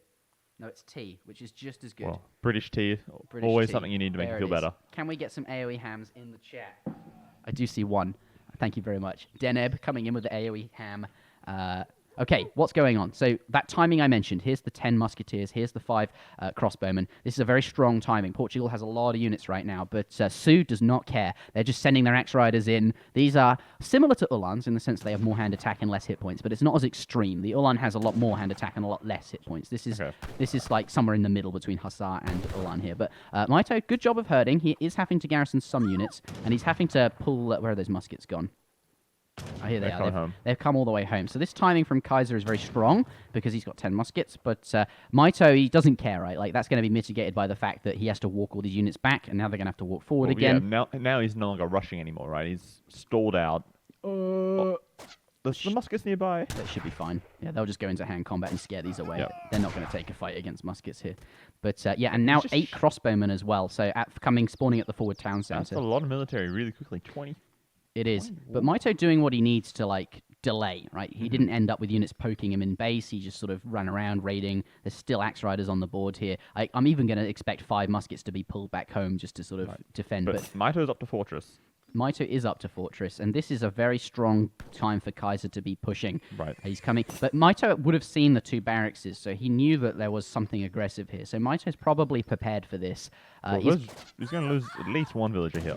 Yeah, he's going to lose a villager. The TPs, just to point out, are different. On ESOC patch, they perform a slightly different function to RE patch. On RE patch, they just give extra stats to units. These also supply a slight economic bonus as well. But they're very easy to kill. They've got 600 HP. It's going to tear through them very, very quickly. Right. So just sort of buffs your villagers, makes them more and effective. your military units. They give them extra HP. For everything that's nearby. But they only cost 50 wood, so these aren't expensive buildings. That's pretty cool. Okay, so Wakina Rifleman coming out, and you've seen when I played against you the other day, Mike Robo. You know the power of the skirmisher. Yeah. Yep. Okay. So, and he's also got some rifle riders here, which are very, very strong, but also have not very many hit points, but they have multipliers against everything. They're just good against every unit they shoot at. They're a dragoon and a skirmisher at the same time. And they've got a very short reload image. Yeah, frame rate sort of thing, right? They So do. They're very They've quickly. got a huge rate of fire, but these musketeers should be okay if they keep this. If he doesn't split the damage, they would be absolutely fine. Oh, that was unfortunate. He walked straight into them there. I imagine instead of clicking on the unit, rallied in there. But now I think he's still pretty happy with that, considering how much he the did military he held deficit that was. He held now that he's very ahead. effectively, and that's why skirmishes are just so scary here. This doesn't. I think it does. I'm not sure if that snares or not. It does snare. But yeah, just going to chase these down, and the Wakinas actually have slightly more speed, so they're going to be able to catch up with these muskets. Wow. Okay. Oh, they don't. Maybe they don't. I'm pretty sure they do. Or is it more range? Yeah, it's more range. It's more range than the skirmisher. I think they have... What does skirm? I don't know. There's something about these units. That right? makes them better than skirms in some way. Well, they're slightly different to skirms. Like, they Okay. sacrifice one thing for another. And I think it might be... I don't know. Like, there's forest prowlers, there's rifle riders, there's all these different things. They're just stuffing things. Wakina rifle... Like, forest prowler is the Iroquois version. These are Wakina rifles, which is the Sioux version. Okay, so these sort of dragoon-type units, do they still have a negative multiplier versus villagers? Yeah, 0.5. Okay. But they're still fast moving, right? And they're even faster because the Sioux war chief, his bonus is to make all units nearby. They have a speed aura, so in an aura like this much, maybe it's a circle obviously, but any unit nearby has a slight speed bonus. So that's wicked. The Sioux are just like wherever that war chief is, these units just run around like crazy. So he can just get his army and just say, "Okay, guys, we're going over here. Let's move." Yeah. And they just sort of. He's very, very mobile, but. Looks like Mitoe is going to wonder where that TC is. You can see him looking for it. It's moved out over this way. He's sort of I think these units coming in now to try and look for the placement. But it looks like usually if this happens and your opponent, if you age up just as Portuguese ages up and you're in their base, you can force them to put the TC down in base. It will go up, but at least you deny a good placement. But it looks like Mitoe has had the opportunity to get out on the map. Sorry, Kaiser has had the opportunity to get out on the map. But now that he's and found place it, and there's no units here, there's no villagers to garrison. He could just siege it down once it goes up, right? And this is also, he's found it, which is what he wants, and he can start sieging it, but he's not going to be able to kill it. It will get up on time, but having said, I might be embarrassed here. I think it will get up. I think it's nearly complete, actually, but it's going to have a lot of damage on it. Well, he could just kill it once it goes up, because there's no villagers to garrison. That's true. He'll kill the Minutemen, though, I expect. No? It does go down. Okay. It's going to deny that TC placement. That's nasty.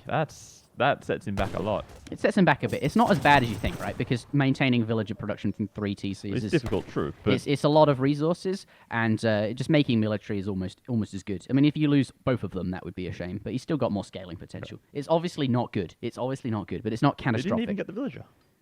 He killed the treasure guardians, and then he didn't get the villager. He'll go back. The explorers nearby. Doesn't take him long to go anywhere. That's true. That's true. He's pretty speedy. Okay, so Kaiserklein, he's getting castadors now. They're like skirmishers. They are the Portuguese skirmisher. Okay. They trade off hit points in exchange for more ranged resistance. Ooh, so they're even better against what they're good against. Which Well, is possibly a and negative, right? They're also even weaker against what they're bad weak against. Yeah, exactly, right? So yeah, it's a trade-off. So like a really extreme version of a skirmisher. Of a skirmisher. Like he's very not a lot of HP, but when you're taking 50% less damage from ranged fire, it's pretty good.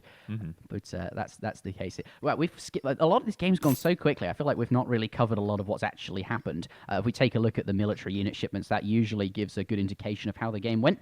The game started aggressively. Kaiser had a nice early timing, which I think he was intending to do some damage with. Didn't really get done what he was hoping for. I think he wanted to probably do a bit more damage, but Mitoe got up to the next stage and traded off a 5 rifle rider shipment and some 9 Wakina rifles as well against to defend. And then Kaiser thought, okay, I'll follow you up, which is a perfectly reasonable thing to do, to go up to the fortress age, and is sitting here with 2 town centers. So Kaiser doesn't have 3 TCs, unfortunate for him. Well, considering that he's like the in quotation marks the boomy civ with the extra TCs, he's behind in villager count. Yeah, he's been raided, right? Like yeah, Sioux is very ideal. good at that. They run around, they're so and fast. Oh boy, we're seeing some walls. Yeah, we are seeing walls, which you do see at this point in the game in Age 3, I think. Sort of like it's just not a lot of early walling. The maps are so open in Age 3. It's not like, that you can effectively wall like you could in Age 2. But I guess the Sioux bonus for their eco, because they also don't have steel traps as an upgrade. They can't get that. So as a result, All for those they're villages? yeah, it looks like they could be a little bit vulnerable. But this wall is cut off these units here. Can they get in the TC?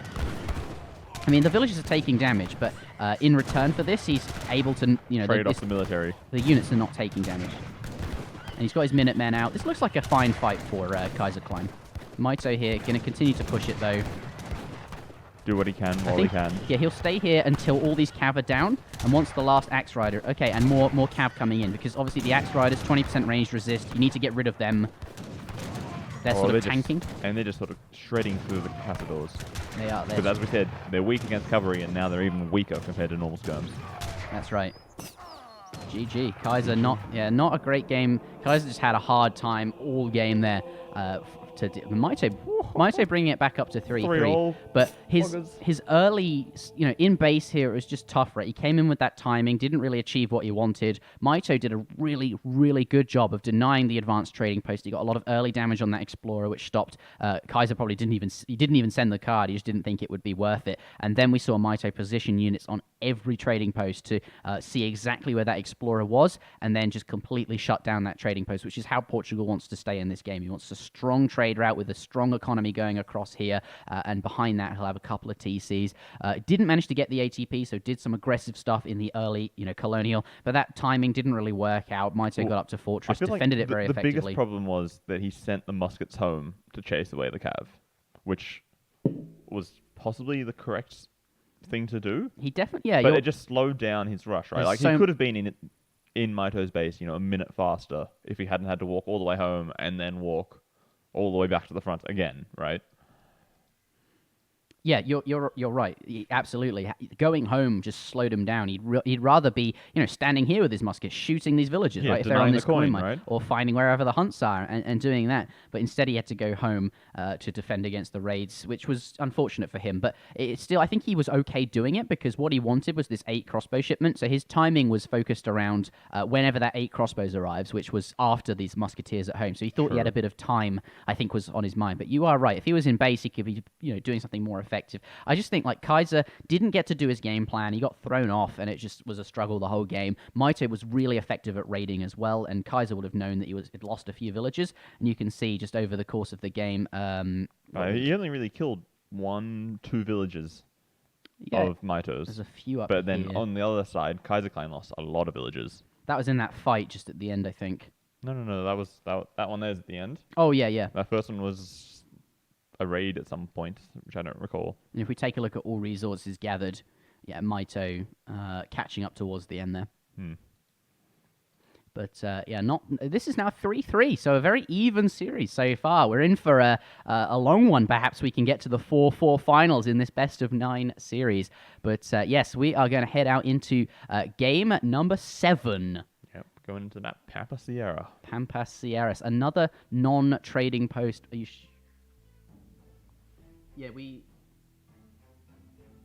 Okay, so what's happened?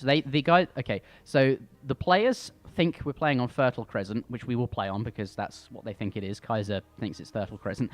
But what we did at some point was switch so originally the map pool for the New World Championships had Pampas Sierras and the Thar Desert switched around. And then we changed it. We pushed the non-trading post back one. So Kaiser probably isn't aware that the order has changed, because we published a map pool maybe a month and a half ago, and it's now been changed slightly. All the same maps, just the order of 2 maps has been changed. But I think we'll be playing on Fertile Crescent.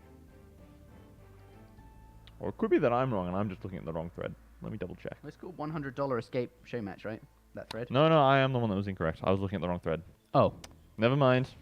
It is Fertile Crescent. Okay, Fertile Crescent. Robo sucks. AoE Robo in the chat. Yep, feels bad, man. Okay, let's see what the players are saying. Well, I didn't think you would just fast Fortress. I could have also pressured you in Colonial before my timing, which we were talking about. He sent his musks back, right? Yep. But you spent so much time chasing my units. So Mitoe identifying what we identified, that I just cancelled everything and aged. Ah, that's clever. So the fact that the musks went back, Mitoe actually changed his strategy. Yeah, he just just cancelled all the units in queue and said, "Screw it, I'm just going to go up to the fortress age because you're not actually pressuring me." Kaiser says I was just waiting for my timing. Those 8 you wanted to push with those 8 crossbows. So I didn't mind chasing your cav. Yeah, but then you see, it's very interesting to see what they have to say. But it's the game is that's what happened. Okay, so Kaiser gets to pick his civilization first. So Fertile Crescent, then Pampas Sierra, and then Florida.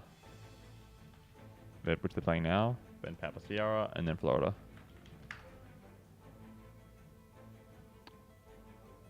Okay. So, Kaiserklein lost the previous match. He will now select his civilization first going into this match because he lost, and then Mitoe will pick his civ afterwards.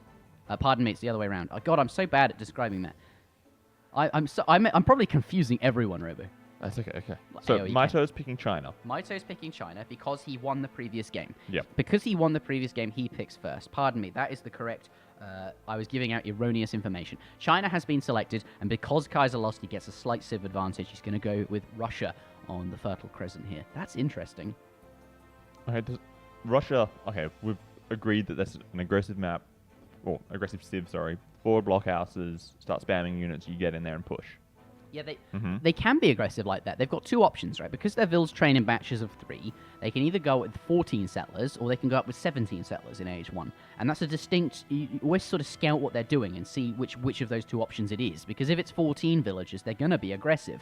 But if it's 17 villagers, they're not going to be so aggressive. Russia can play an eco style. In fact, they scale quite well. They don't have villager shipments, so that early eco won't be as good as, say, like France or Germany, stuff like that, or even British. But they can build trading posts. This map has access to them.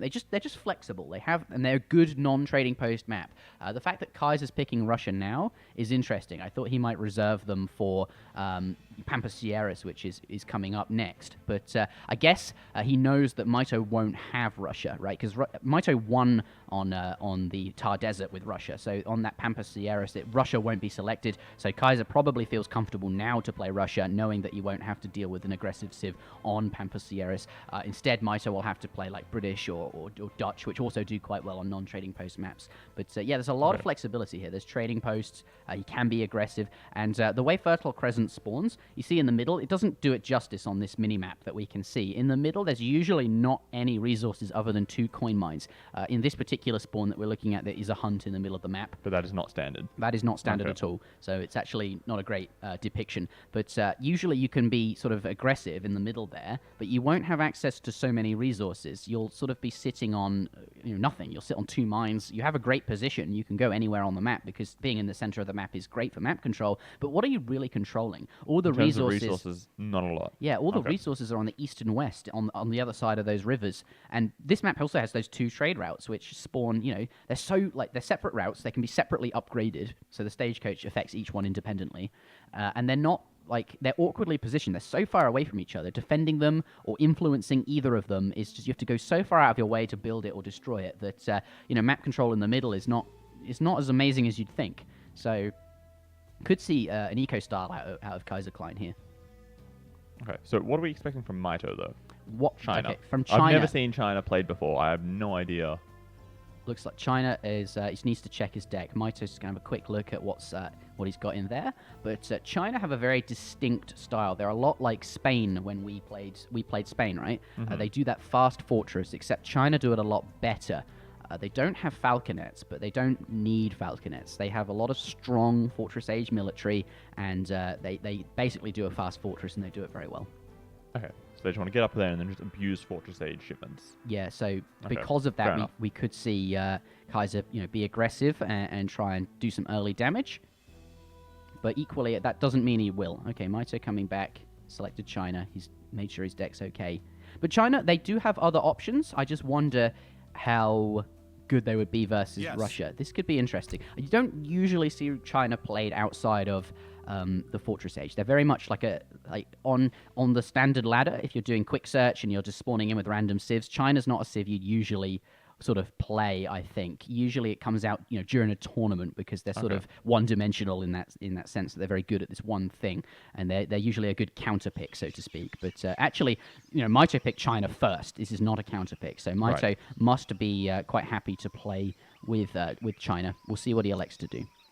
So is there any opportunity to not go fast forward to do colonial stuff with China, or is it generally... Yeah, there is. There's a player called Azamk. He's very good at China in the colonial age, but I don't think that's Mitoe's style. Mitoe is not that kind of player. He prefers to he likes being in the fortress age. He's good at microing, large quantities of units. He's got that sort of whereas colonial age, I don't know. I don't think it suits him as well. There is the opportunity to, but we won't see that until he selects his deck. Currently, no deck is selected because their first shipment hasn't arrived yet. But I think the more interesting thing to keep... Okay, he's going for a trading post early on, which is actually very indicative of that fast Are these fortress. trading posts, like the trading lines, crossing over? They are. So it spawns one or the other. The depiction was the one from left to right. These ones cross over. Whoa, that's funky. So you can't really get the entire trade line in this spawn. Well, if you want the stagecoach on this one, you'd build it here, and then you'd follow the route up to here. Right, but that's so close to the enemy base that that's like... dangerous, right? It is, yeah, I guess so. It is more dangerous. The one, and that's just the interesting part of Fertile Crescent. You don't know quite how it will spawn. But let's take a look. He's gone with that early trading post, and now he's come across 100 food, and he's going to be able to pick that up. There are no livestock on this map. The China monk is actually very strong. He does critical hits. What the hell? Yeah, I think it's like 10% chance to do a critical hit. That's pretty bonkers. Yeah. So he just randomly does extra damage against... Yeah, he ran, and that's the same with he had a few crits there, but that's because he's like a Shaolin master, and every now and again he's going to get a good he knows how to punch, right? Okay. He probably knows how to fight. But it's the same for Japan. They get Divine Strike, but that is only effective against Treasure Guardians, and that randomly happens against Treasure Guardians, and it's only as a final blow. You can't do a Divine Strike by chance unless it is the killing blow on a unit. Okay. Fair enough. But 65 coin coming out of Kaiser there, and he's not going to be building a trading post. Typically, Russia don't do that early on.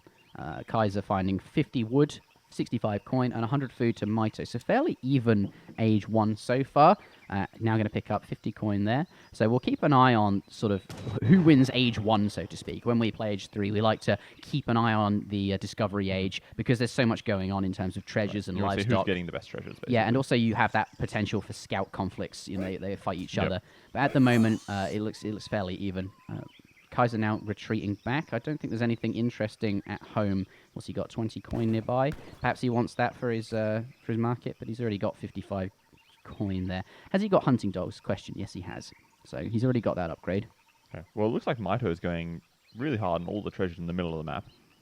Yeah, and he doesn't have to be afraid, right? His monk is so much stronger than the European one.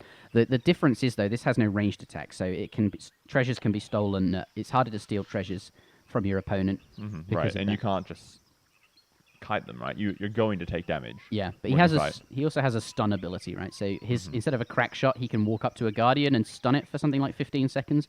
So it's very easy to kill. Like he'll just go up here and dong. Stun it and then just bash it a couple of times. Yeah, and then get a few random crits in. This will be a very easy treasure to take because against 2 guardians, the other guardian will be wailing on you. Yep. And usually, if there's 2 guardians, you'll stun one and attack the one that isn't stunned. Obviously, yeah, that makes of course. the most sense.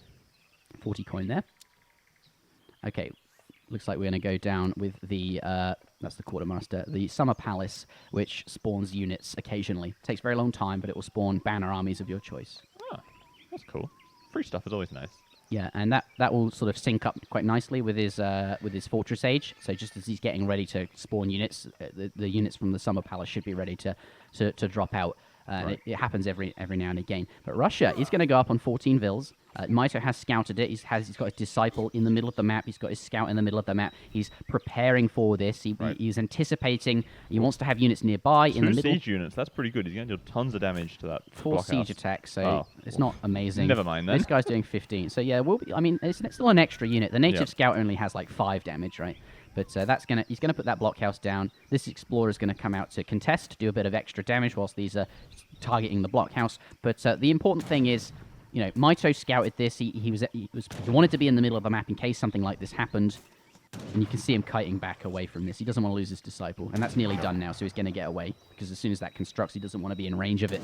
Yeah, of course, makes sense. 14 villager age up from Kaiserklein there. 400 wood on the floor. Let's switch over to shipment sent.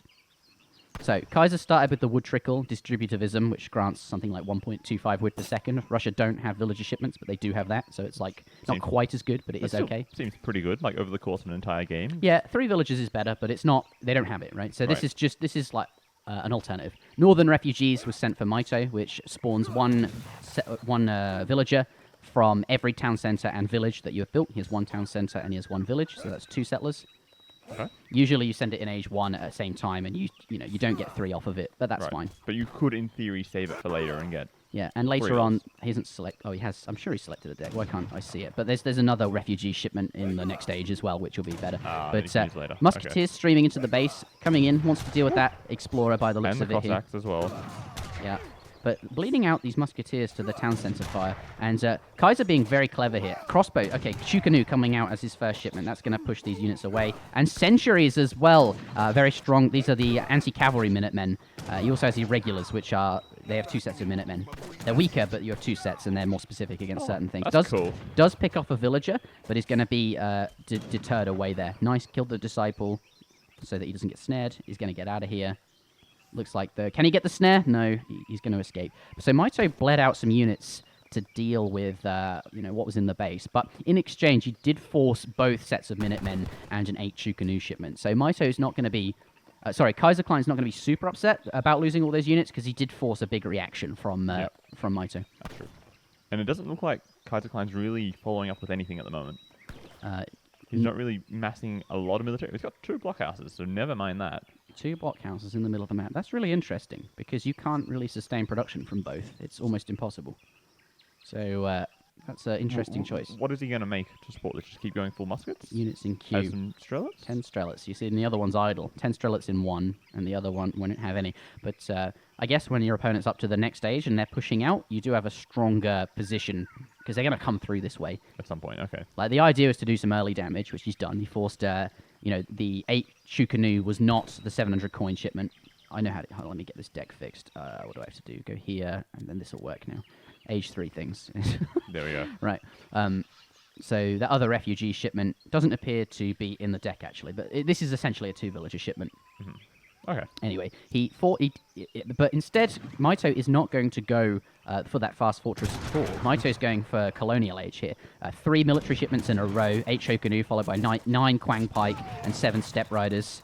Step Riders, very, very weak, but they have very high siege damage for a 1-pop unit. And here, it looks like he's just going to try and focus that down. But Kaiser is not going to care too much, because it's not like he can use it. Well, I don't know, if you destroy both the blockhouses, it really forces him back home, right? That definitely, and he's trying to come in here to save the next one. Units in queue, 10 Strelets. I wonder if they'll pop, but God, all these Quang Pikes doing 30 damage. The Step Riders have really high siege as well. That's one thing about the China army. It's incredibly siegey. Just takes out both blockhouses in the middle of the map there. In, like, no time at all. It's just, all of a sudden, they're gone. Just simply disappeared. Yeah, and that's, I guess, a risk you take versus China Fast Fortress. Because they might not fast fortress, and actually they have really, really solid colonial units. Well, they're not overly strong, but they do have high siege. Wow. Okay, and now he's coming back. Doesn't want to continue the pressure by the looks of it. 700 coin, and he's macroing all of his villagers on food. 22 on food, only 4 on gold there, which to me is a strong signal that he is intending to go up to the fortress age. Follow up with the fortress. But it's going to be a weaker fortress. So Mitoe, he killed these forward blockhouses, but... he's not going to follow that up, right? I guess Kaiser will be weakened by the fact that he's having to rebuild it and he's lost some time, but this Fortress Age is not going to be as strong because, he's 3 shipments down. He sent 3 shipments in the Colonial Age. China still has to send 700 wood to make, houses and stuff. We'll see how that goes. The age up is now down. Mm-hmm. He's going to be aging up with the Confucian Academy. Which does... Oh, those Strelets, aren't they sort of just going to get wrecked by the cavalry? He's got musketeers nearby and a lot. Yeah, maybe that was trying to bait a fight there. I don't know. But yeah, I guess he's got a few units out now, so he wants to come. He's probably identified... Because China didn't push, he knew that China was aging up. So he wants to do... He knows that China is aging because, he clearly won that fight in the middle. Why is he not coming for me? Okay, he must have dropped back to age up. So now is a good time to come and do some damage whilst China hasn't been making units. Okay, fair enough. And this is a good fight. Cossacks are really cost-effective. Quang pikemen here. Looks like the Strelets are focusing them down. Need to get rid of them because they're really effective against the Cav. They're now down. And it looks like China's gonna lose this fight here. Russia should be able to take out all these colonial units. But in the back here, these units are buying time for these villages to construct the wonder. Is that finished? It's not finished, but it will build itself very slowly. It's very, very slow. He needs some units on it to go more quickly. Well, he doesn't really have anything at this point. No. Yeah, these are going to go down. Uh-oh. But you know, don't count him out. Russia doesn't have a lot of siege here. He's losing a lot of vills, which is not good. But China, providing he can be aggressive in the fortress age, should be okay. He lost a lot of stuff, which is not good. 10 vills behind and a ton of military at this point. Never underestimate the China death ball. It just pops out of nowhere. They store units in their bum, and they pull them out when they need them. Just like cash down the side of the couch, right? Yeah. Oh, Kapusier spawning at the village. Oh no, Mitoe. What are you doing? What are they? They're skirmishers. Oh, rip. Rip. That is. I don't think this is winnable now. This is so tough. So that was one of his free shipments that he got from his... Yeah, he got that for aging up, for the Confucius Academy. Oh. It granted them as an age up bonus. Oh, no. The units that spawn for free at this thing, they'll just pop out of this thing when they're ready. They're actually being trained. They're like Ottoman villages. They've got a little blue symbol, and they're slowly training for free. Is there any way to see on the spectator overlay how...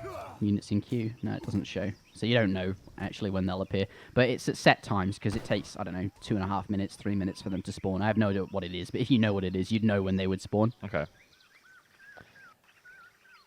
Okay, so Mitoe didn't do that ideally, is basically what we're saying at this point. No, I'm not sure what all that colonial stuff was about. I guess he took the blockhouses down. I was expecting him to commit to the colonial age. I guess just...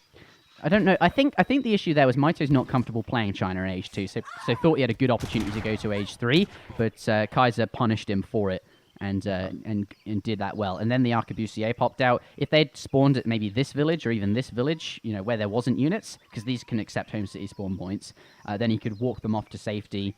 Right. And then combine it with his first batch of military, which would be, you know, the meteor hammers. He's where's his racks? Is he? Yeah, the consulate control.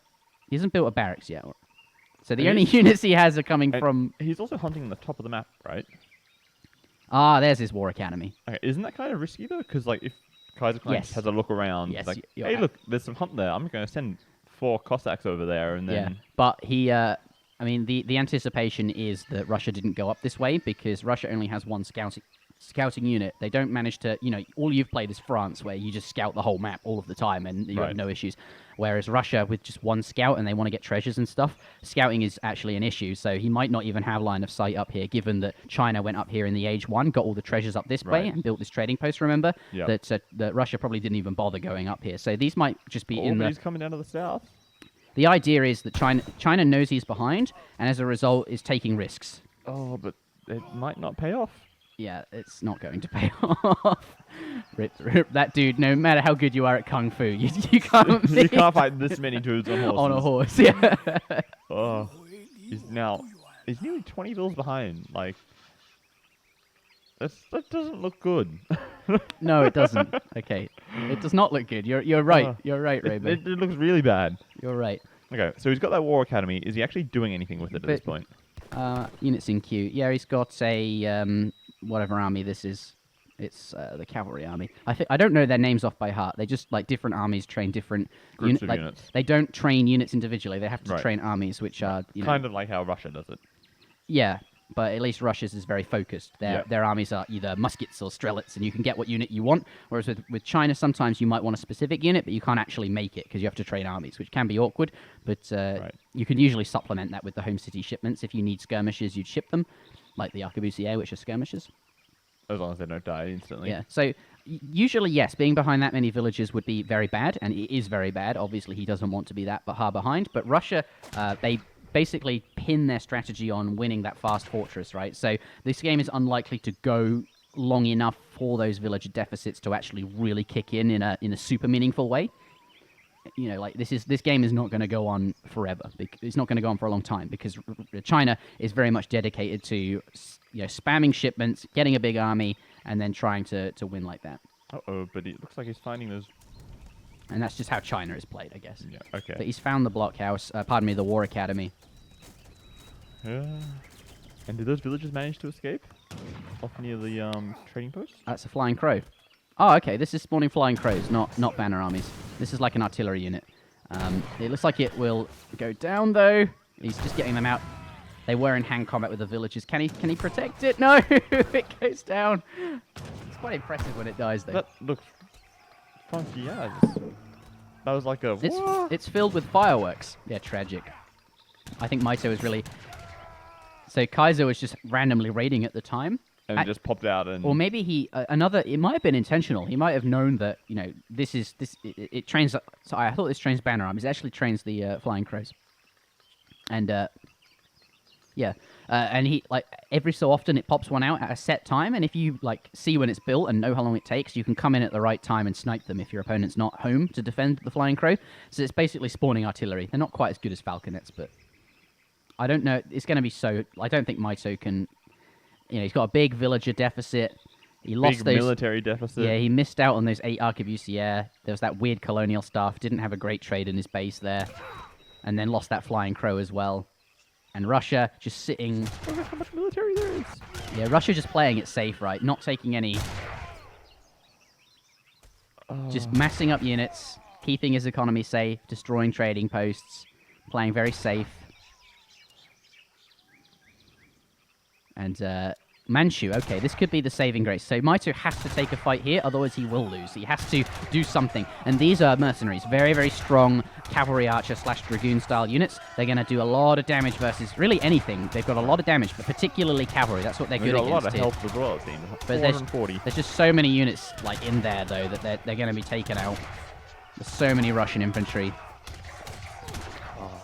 Yeah, it's not looking good. And nothing else coming forwards, is there? For Mitoe, has he got anything else to throw into this fight? No, is the answer. No.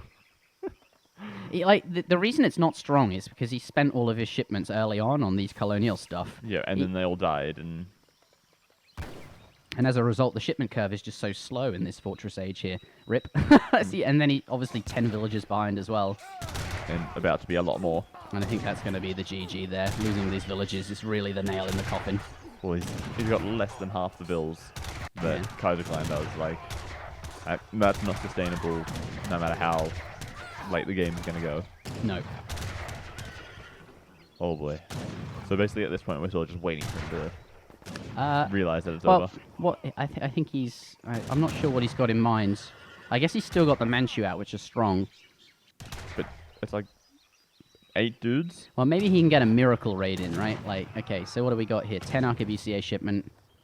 Okay, so he's got a composition advantage at least, right? Dragoons, well, they're not dragoons, but they're very strong against the cavalry. Skirmishers have a lot of range. They're very strong against muskets, as you know. You've seen me kite you all day long with them. Yes. He's going to build a town center in the bottom here.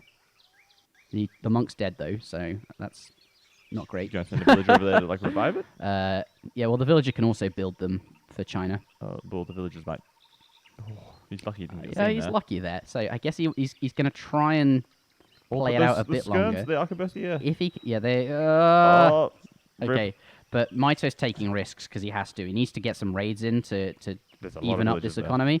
But that means leaving skirmishes undefended, and ideally you don't do that. But here, they're going to be lost. So Mitoe tried to play it out there. He's he thinks an extra TC could get him back in it with a miracle raid, and maybe if he can take a good fight with skirmishers and dragoons, which is just this compositional tech advantage over his colonial age opponent. What does he say? Should have waited longer before aging. Yeah, he had such a colonial age. He could have used that strong army, pushed forward a bit harder. As a market, a house, or I'm not sure if they were there, but do some damage. Sure, trade off the units like in base here, and then behind it age. So I think that's what he's identifying. But that game, I don't. Kaiserklein's up to 4-3 now, is he? Yeah, the score is now 4-3. So this will be match point for Kaiser. If he can win this next game, he will win the series. But I think if we just take a look at military unit population count, you see. Which player is Mitoe? Mitoe has a lot of units. He takes out the blockhouse somewhere around here. Yeah, and he stops making stuff. And then you can see he comes into the base, loses that colonial age army, and then never really gets his shipments, can't really refuel that. And Not that much. if we take a look at villager population here, big drop. Yeah, As he's trying to age, he's constructing that wonder in the back of his base. The Cossacks find him after that fight and kill off a bunch of villagers, and really he couldn't get up there. But Mitoe not going to pick up a win with China here. He can still play China again, but he won't have to deal with Russia. He won't have to deal with that kind of aggressiveness. We'll see if he picks China again, but next up will be Pampas Sierras. So all of this will have to wait, because on Pampas Sierras, China will not be selected. There are no trading posts on Pampas Sierras, which China sort of rely on. But yes, this is game number 7. Pardon me, game number 8. Game number 8. Ooh. In a best-of-9 series. The score is 4-3 to Kaiserklein. This is match point. Kaiser will have to select his civilization first, currently on Russia. We'll see what he picks. This is going to be a very... What are you expecting? I am expecting... Well, he just won with Russia, so... He has to change to something. Yeah, so I think here I would anticipate something like Dutch or British, which are, civs that can boom and don't rely on trading posts to do that. Every other civ, they sort of boom by constructing trading posts and getting that stagecoach upgrade, but British and Dutch, they don't need to do that. Tabin suggesting India. India, yes, also a very solid civilization for... Whenever in doubt, pick India. That's a fair point as well. India's also, how we talked about France being flexible? Yep. India is equally flexible. And also they don't need trading posts, so they're even more flexible, right? They're just they're like one of the most solid, all-rounded civs in Age of Empires 3, and they really are a pleasure to play. But looks like we'll switch back into the lobby. Dutch has selected Kaiserklein. You can't actually see his name on stream, but actually, he is there. What I meant to say was that Kaiserklein has selected Dutch, but maybe Dutch has selected Kaiserklein. Maybe. Okay, so Dutch has been locked in. Kaiserklein selects Dutch. He won the previous game. He must select first. Mitoe now gets to pick afterwards, and this is what he needs. He needs that civilization advantage because Mitoe, if he loses this game, he loses this series. The score is 4-3. Kaiser just needs one more victory.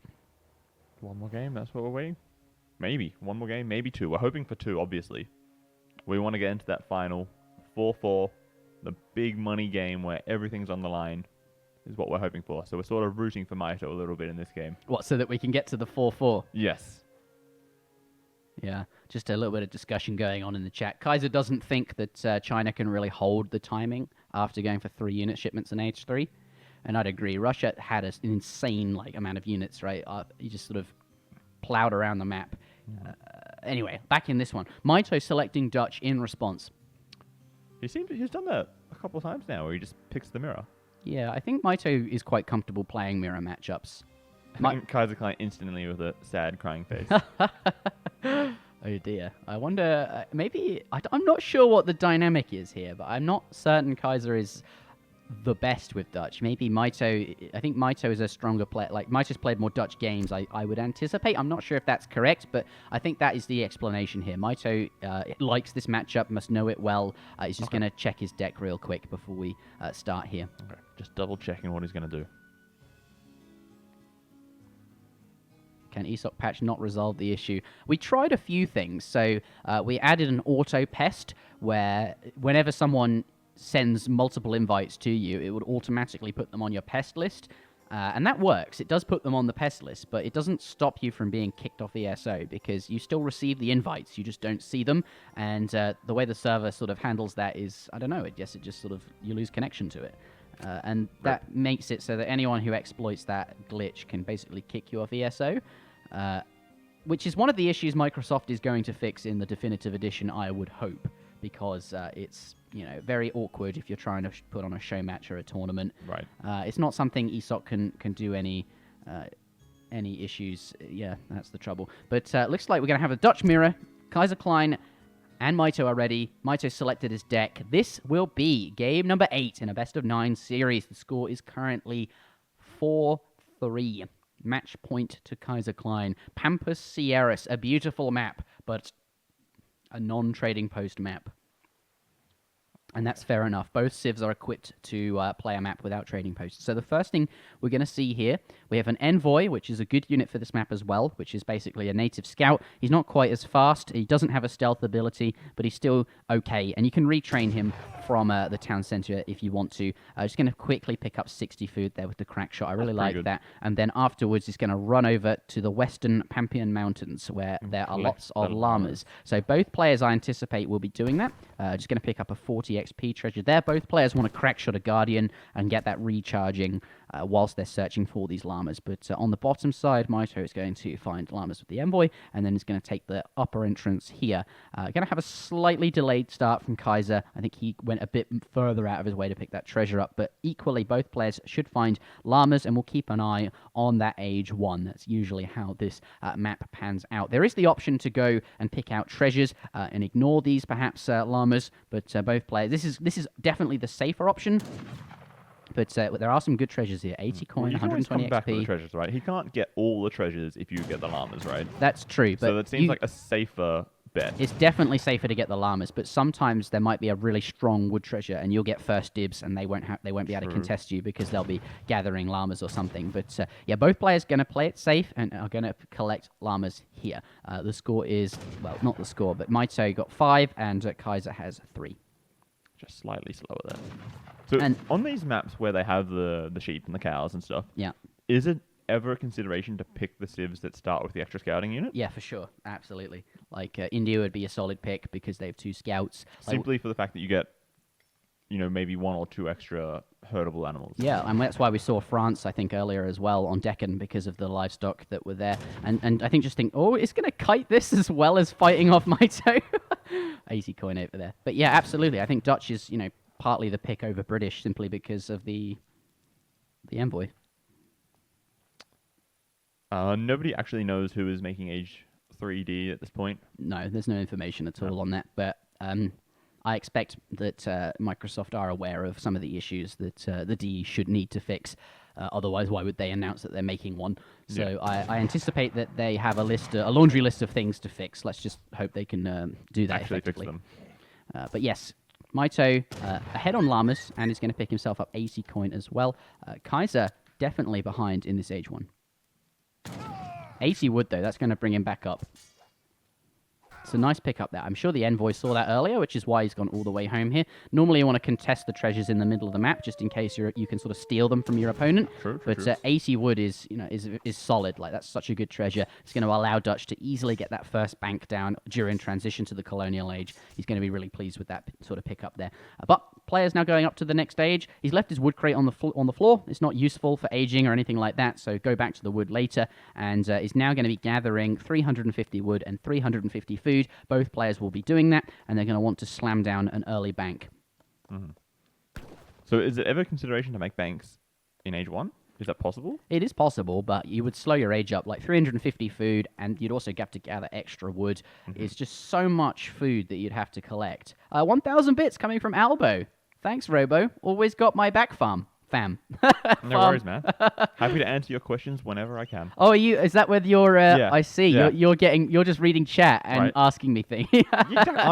I'm earning us money, man. I'm doing a good job. You're sponsoring. Well, everything we raise goes towards sponsoring more tournaments. So and more events and more cool things for the community. So like that's where the money matches come from. It comes directly from community support. So thank you very much, Albo, and to everybody. Farm, yes, farm. Yeah, you are my farm. To everybody who got my subscribes. back, Farm. Yeah.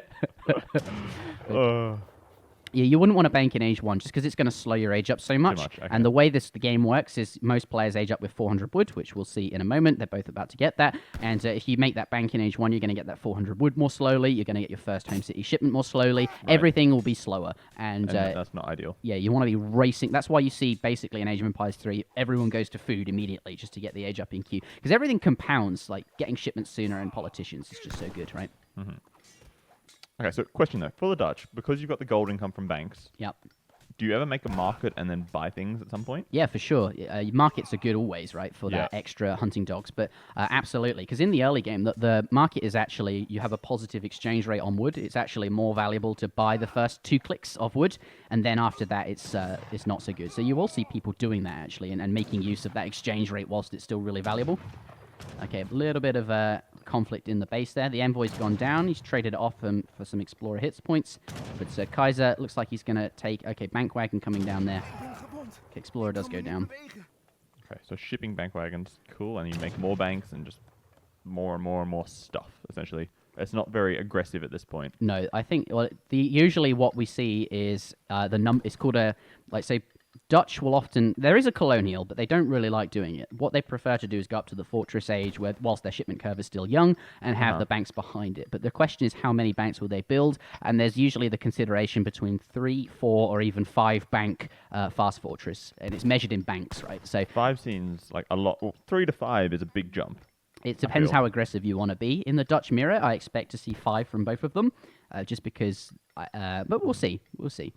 But yeah, 5 banks seems to be a strong. I think is what we'll see for the Dutch. Kaiserklein's already got 10 military out. Oh, has he? Oh my goodness! What the?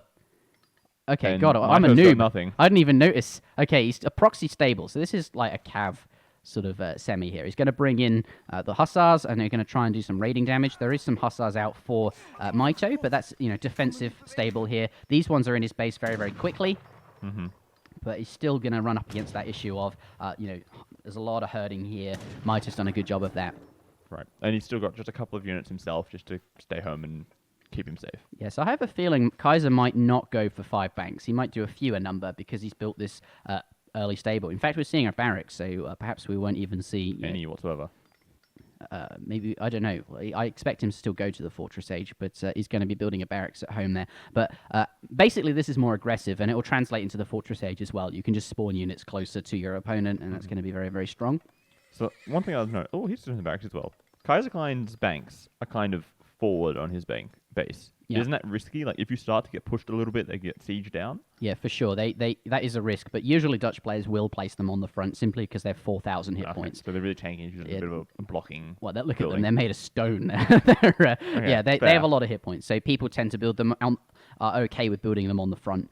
Whereas Mitoe, he's sort of making a ring around his base, sort of AoE 2 style SimCity, trying to wall up, just basically make it harder for any fight to happen, because units will get jammed in between these chokes, and like cavalry will be less effective. But interjection, oh my goodness, why don't you just look at the fights? This isn't ideal. There's a lot of cav there. Yeah, but pikemen are going to even this fight up. But also there's 5 pikes have been trained from Kaiser here. I think will he see it? He's going to see... Okay, I think that Mitoe will continue to push this just because 8 pikes is... More than 5, obviously. But we get back to the stable. He doesn't want to push any further just in case units in queue. Yeah, skirmishers at this barracks here. Also some hussars in queue as well. He doesn't want those units to pop out on him, so he doesn't want to be too close to military buildings there. He's going to go home safe and sound for the time being. But neither player... Okay, second barracks coming down. Maybe we'll commit to the colonial age. Third bank coming from Kaiser. That seems... Oh, and those hussars are getting a little bit trapped in there. Yeah, going to lose those hussars. Doesn't look like he's too pleased. PJ Salt's in the chat. ESOC Salt, if you... Escape Salt, if you have it. AoE Salt, rather. AoE Salt. Okay, so second racks. Is this going to be like full pike hussars? It'll be skirms now. You just switch fully into skirms? Yeah, Dutch can make skirms in Age 2. That's one of the things they can do. But they don't have musketeers. But yeah, hussar and skirmish seems solid. But the pike shipment there is just to sort of even it up. But Kaiser, he elected to go with 600 wood instead of an 8 pike shipment. And what that's resulted in is that third bank. So, much faster. Well, he's gotten... And it might not... Like, if you're going to build the banks, you sort of have to build them in that early portion of the game, or you'll really never find the time to do it. Just because the pace of the game changes so hard as you get faster and faster. And those resources, you'll be so difficult to commit them to making banks. So really, if he doesn't make them soon, he's not going to get them at all. But yeah, with those 8 pikes, I don't know if Mitoe achieved as much. Clearly, he took that fight there. He got a little bit of a trade, but ultimately, no fight was forced. And he didn't really get a good advantage off the pikes. I think the wood shipment for the extra bank has paid off, or will pay off more.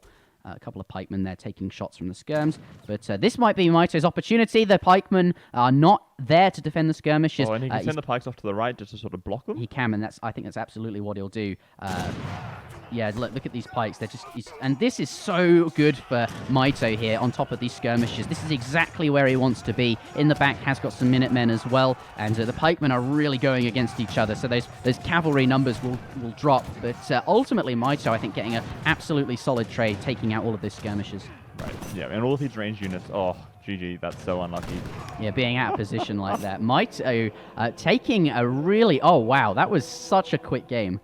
I don't think that's a fair thing to say, that the positioning was unlucky, because you have full control over where your military stands, right? But equally, Yes. like, Kaiser's just... Kaiser is highlighting the point that that's the one time in the game he split his units. I bet it happened. Well, But yeah, you are right. That's his problem, right? I guess so. Yeah, I think that fight would have, like, if the units were together, then the fight, even if he hadn't have won it, right, like, it would have been roughly even. A roughly even trade, and then the game would have continued. But being out of position like that basically just meant, and because of the way this map spawns, right, you've got these cliffs, the Hussars had no easy way to get up there. What they want to do is block cavalry, like there's two Hussar lines that are blocking the other Hussars from getting to the skirmishers behind.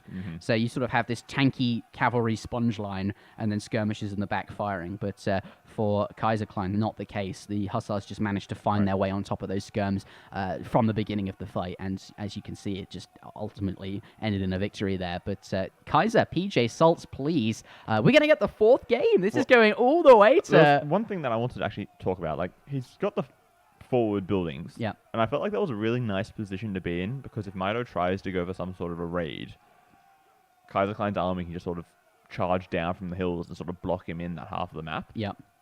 Is that sort of his thinking by building it up in the hills like that? No, I think he just wants to be aggressive, because equally, if you have buildings at home, you can have, because units train in batches, 5 cav might appear out. You'll at any one moment, you're going to have like on average, a half-trained batch of units, and they can just spawn at home and defend. If it's cavalry, in the Fortress Age, you're going to have Reuters, which are very good at defending raids. So actually, I think a defensive building would be, or a building in base would be better at deflecting raids. I think this was just Kaiser trying to be aggressive here.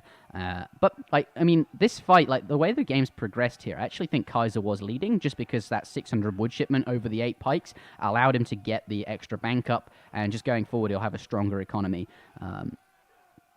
Because of that, there's no third bank for Mitoe just yet, I think. But, that fight... yes, we can say it's unfortunate. That was the one time his units were split, but equally, Kaiser had full control over that. But let's take a look at the... All resources gathered, very even, as you'd expect in a mirror, military units, and that's that fight at the end there. Right. Otherwise, fairly, God, I wish that hadn't have happened in a way. I'd really like to showcase a really awesome Dutch mirror, but this feels a bit like it's just ended. But, that is the case. In Age of Empires 3, you have to be very, very careful about where your units are, and fights are, very, very meaningful. True. Okay, so we're on to Florida now. The final game. In this series will be Florida. Florida is a great map to end any series on, because it's, I think, there's so many different things you can do. You've got the sea, you could be aggressive, you've also got the market, you've got defensive trading posts as well. It's a very fair map, and because you start with a market, it makes it even more, I guess it makes it more fair, in the sense that everyone will have those early hunting dogs upgrades. It makes it very easy to get them. Every civ will make sure that they have them, and as a result, it just ends up being sort of a good map to end a series on, because everything's sort of quite balanced, and it's very fair, if that makes sense. But what about the civs that don't have markets? They all start with markets. Every civ will start with a market on Florida. It's just part of the map. But, for instance, like you said, the Sioux don't have hunting dogs. No, they don't have steel traps, but they do have hunting dogs. Ah, okay. So everybody gets hunting dogs. Everyone can get hunting dogs, okay. Yeah. And an early market is definitely helpful for hunting dogs and placer mines and all the other things. Right. But, I guess it's not quite as good for the native civilizations. But still probably fine. Looks like the players are discussing. Mitoe says that he probably had more Hussars. I would have liked to see that fight with proper positioning. Yeah, I would like to see it too. If Kaiser wasn't such a noob and didn't have his units in the middle of nowhere. That would have been a very close fight, probably. And then we would have seen the game continue. But not the case. The score is 4-4. Mitoe has to pick his civilization first, since he won the previous game. He's going to play as China. He has not won with China yet, therefore he can play with China. Kaiser must now change his civilization. He cannot play Germany. He cannot... What are the maps, Robo? What are the maps? Yeah, so in game 1, we saw him win with Germany. Yes. And Then then there's- he won again on Deccan with France. With France, He yes. won on New New England England with Ottoman, and he won on the Thar Desert. No, he didn't. No, he he won lost that. on High Note He lost that one as well. and Fertile Crescent with Russia. Yep. I think we just missed a subscriber. Albo is gifting 10 Oh, tier 1 bonus. subs to the community. Albo Cheers, coming Albo. in strong. Mr. Brightside, congratulations. You have been selected by Twitch. Who will be next? I love how they... I'm not sure if our... There it is. They're just sort of queuing up. They're queuing up. Goggle1920, you have been selected. Oh my god, what's going on with my hair?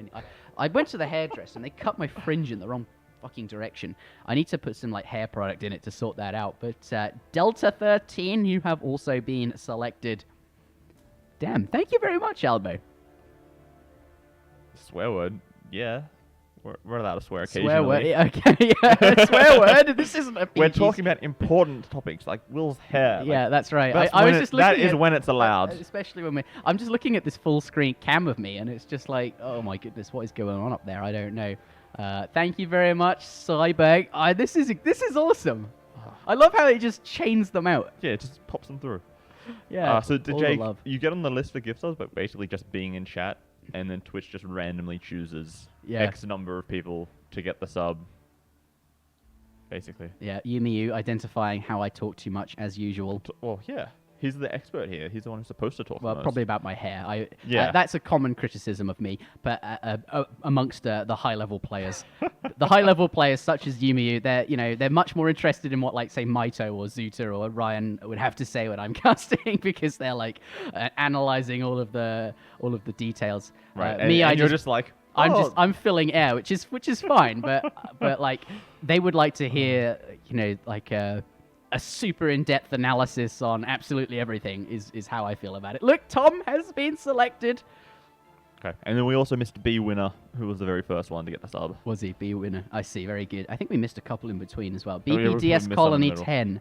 Oh damn, BPDS is an interesting fellow. But he is the lucky. I guess Twitch thinks he is worthy of a subscription. Everybody is worthy of a subscription if they're watching. I guess so. BPDS Craigasm. Yeah, he's a funny chap. He's very funny. When I say funny, he used to, when I stream, he'd always send these like nonsense things in the chat. It's hard to explain, but I found it amusing. But we'll leave it there. Okay. He was selected. And Mitoe just can't make up his mind with what he wants to do with his deck. DJ also was selected. Albo gifted one extra sub specifically to DJ. I see. Cheers, man. Oh, Albo! Albo, man, Albo! Wow. Oh, DJ, congratulations. I want to see some new emotes. If you just got an emote, spam them in the chat. Let's get Say some. something. Get something going. AoE will. Oh, AoE Robo? No. No? Oh, no. fair enough. AoE will. We'll see. Feels We'll see bad who now. gets the most faces spammed. I think this is a competition. Well, everybody knows you better than me, so it's expected that they're going to do you more. Nah, but now. Elbow. Oh. I think you're winning now. I didn't say like. Oh, thanks, Ham. Okay, so Callan. Yeah, there we go. Look at all of these subscriptions. Albo, Cheers. man. Yes. Yeah, Kaiserklein finally acknowledging his Okay. risk. All They're right. all ready to go. Okay. Big shout out to Albo. Thank you very much for gifting 11 subs, I think, plus another one to Kaiserklein earlier when he was complaining in the chat.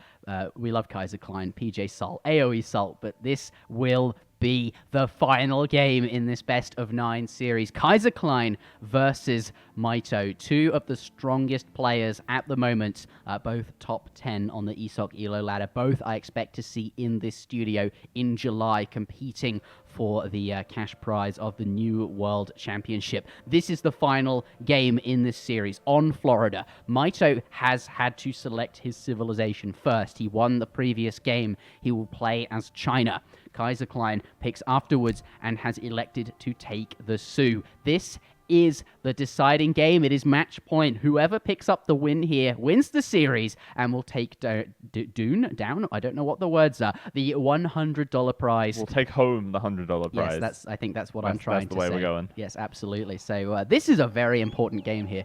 Forget the rest of the series so far. I guess the rest of the series does determine what civs you could play in this final match, but ultimately what it comes down to now is your... This game. Everything is on the line here. So Kaiserklein, in theory, has a slight advantage since he got to pick a civ afterwards into China. So here is Kaiser... Okay. Let's put that back where it's supposed to be. That back. I accidentally moved Whoops. it. Yeah. Okay, now it's back. But in theory, Kaiser has a slight advantage. We'll see how he elects to move it. But look at this Sioux war chief. I like how Kaiserklein's still chatting in chat while the game is starting. Yeah. That's brilliant. That's quite funny, actually. Yeah. But I really like this. He's just rushed across the map straight to the middle, and he's found a brilliant treasure for this civilization. Right, he gets to pick up an alligator, which is a reasonable guardian, and fairly fast moving, good attack, and gets to pick up this treasure that gives not only Larado, but also I think the other one's called Thar. No, they both got the same name. Who calls their dog the same name, man? I'm pretty sure that these dogs, right, the way this works is a random number generator. The game just picks a name out of a pool of names, and it picked the same bloody name for both dogs. That's amazing. So I guess the devs didn't think that would happen too often, so didn't put any consideration into stopping it. Into the other dogs that happen to be on the map. But yes, this map has got sheep on it. I expect Kaiserklein to be able to pick up quite a few because of the Sioux Explorer, but also these extra war dogs here. 105 coin. Look at this. He's just going to run the scout around. Now that the disciple is here, perhaps not, but you can just run around in circles and the alligators will follow you. He's taking a lot of damage, though, on his Explorer there. He is, yeah. I was expecting him to run around in circles all day long and let the war dogs finish it off, but yes, 105 coin, a really solid treasure there. And quite easy for him to pick up with those units. Honestly, watching these games is making me want to try to play Sioux just because it's so fun seeing them run around collecting all the treasures and getting guardians and getting all these cool things and then using it. They are very jarring. Again, yeah, it's so fun to lame it looks like this so Explorer. much fun just seeing this happen. Oh, picking up a pirate would be insane. They've 600 HP. Thing is, though, you'd get absolutely annihilated by the other pirates if you tried it. Yeah, that's for sure. But yes, this civilization, we have China. Let's switch over to shipments sent. We see northern refugees arriving for the Chinese player, the 2 villager shipment, and the Sioux player. Let's take a look at his deck. On the way, we expect to see 3 villagers. I think then China must have picked up an XP treasure. Mitoe picked up 100 XP, but that was after the 1.5 coin. I'm not sure if it actually made that treasure come any more quickly. I don't think so. Either way, Mitoe is not going to get as many treasures as perhaps Kaiserklein, who is charging around the map like an... Look at this army, he man! Just builds an army of guardians war and dogs, things that he finds. Yeah, this explorer is... If he surrounds that with all this stuff... oh boy. This is what happens when you play against the Sioux. Your explorer just sort of gets pinned down by tons of units. Somewhere on the map. Yeah, here he comes. He's keeping him in line of sight there. He doesn't want to lose his explorer, but is staying nearby. All right. He's got very low HP. 52 HP. Is he going to try? He's going to try every time he retasks to attack this explorer. He's going to pull it away. Yeah, that was so good. That was so well done. That's going to be tough. At least, though, China has gotten the trading post down. So if he elects to do a fast fortress, he's not going to be super far behind in terms of XP. Oh, that's why the shipment came sooner, because of the trading post. Kaiserklein, gotta love this Civ. Mitoe balanced.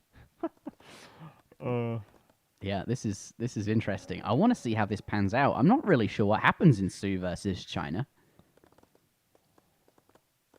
I don't know. I have to wait and see. It's gonna be fun. We get to all experience something kind of new.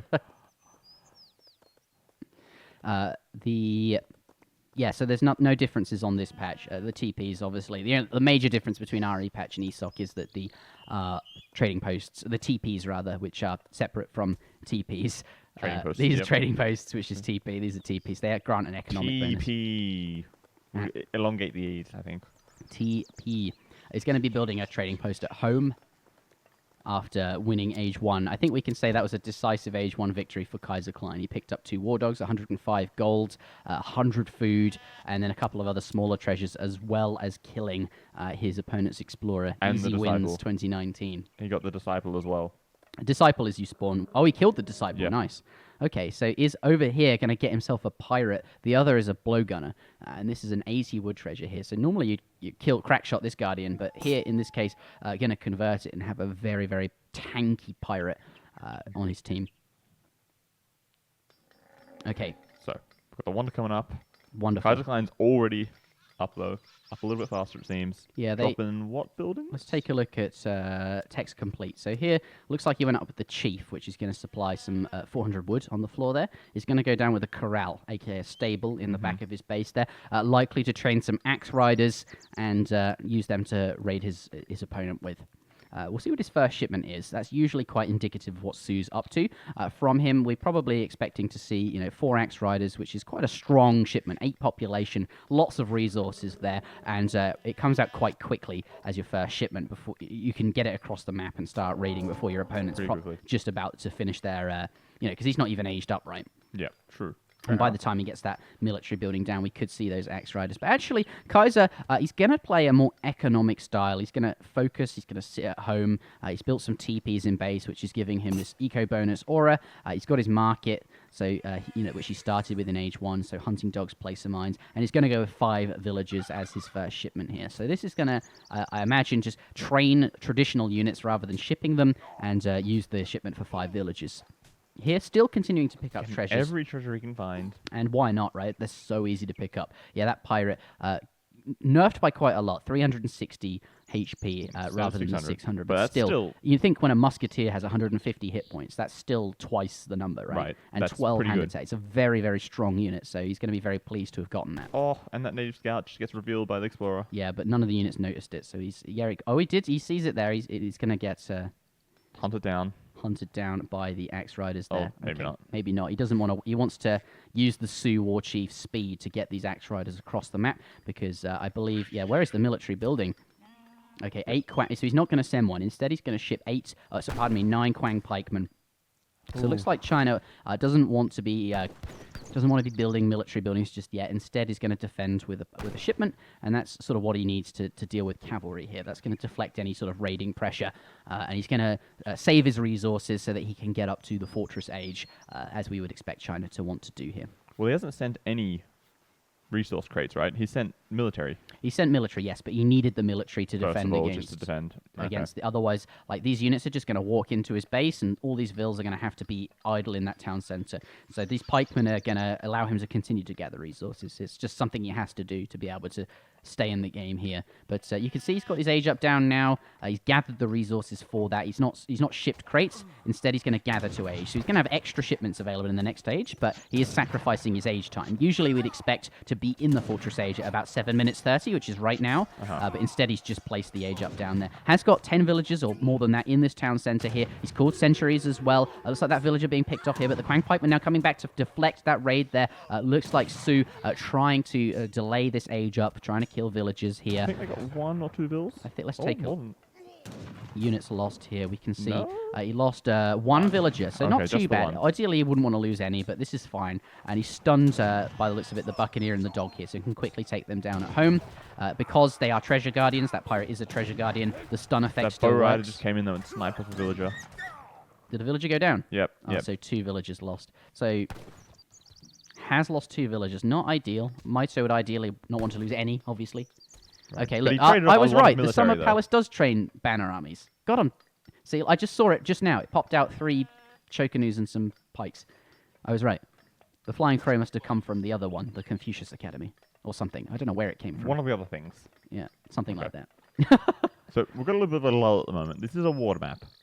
Is water useful at all on this map normally? Yeah, there's a lot of water. Let's turn Control Shift F off. Right, this is a good water map. There are lots of whales. There's 1, 2, 3, 4, 5 whales. So, and these are all infinite sources of coin. You can only have 4 people gathering from a whale, but yeah, there's lots of whales and there's quite a decent number of fish. But China not interested in the water because they want to go up to the fortress age, get those shipments down, be very aggressive, and the dock's going to slow them down. They're not really interested in the long game. The Sioux, they can do fishing, but most of the war chiefs is not great on the water. Simply because they don't have those big European warships, right? Yeah. They've just got the But canoes. the canoes, they can make do though. Fishing is still strong, but I think here Sioux going for a land agenda. Quang pikemen. Okay, so just you can see him just sort of toying with the units there. Just baiting them out. Trying to stop the siege animation from finishing by rushing in just as they're about to siege, and that way that means the Mitoe has to turn around and fight the cavalry, but then he runs away again and has protected his war hut as a result, and is now deciding to leave because obviously we're going to see units pop out of it, or perhaps a shipment now that Kaiser is in the Fortress Age as well. And that will arrive. There it is. We've got 9 Wakina plus 5 that he trained. And this is a solid unit composition now. And just out of nowhere, we've now got quite a good skirmisher army. A reasonable number of axe riders that he trained in the early ages.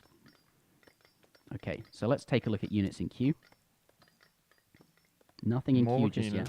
War Academy is there. Looks like he's going to take down this village.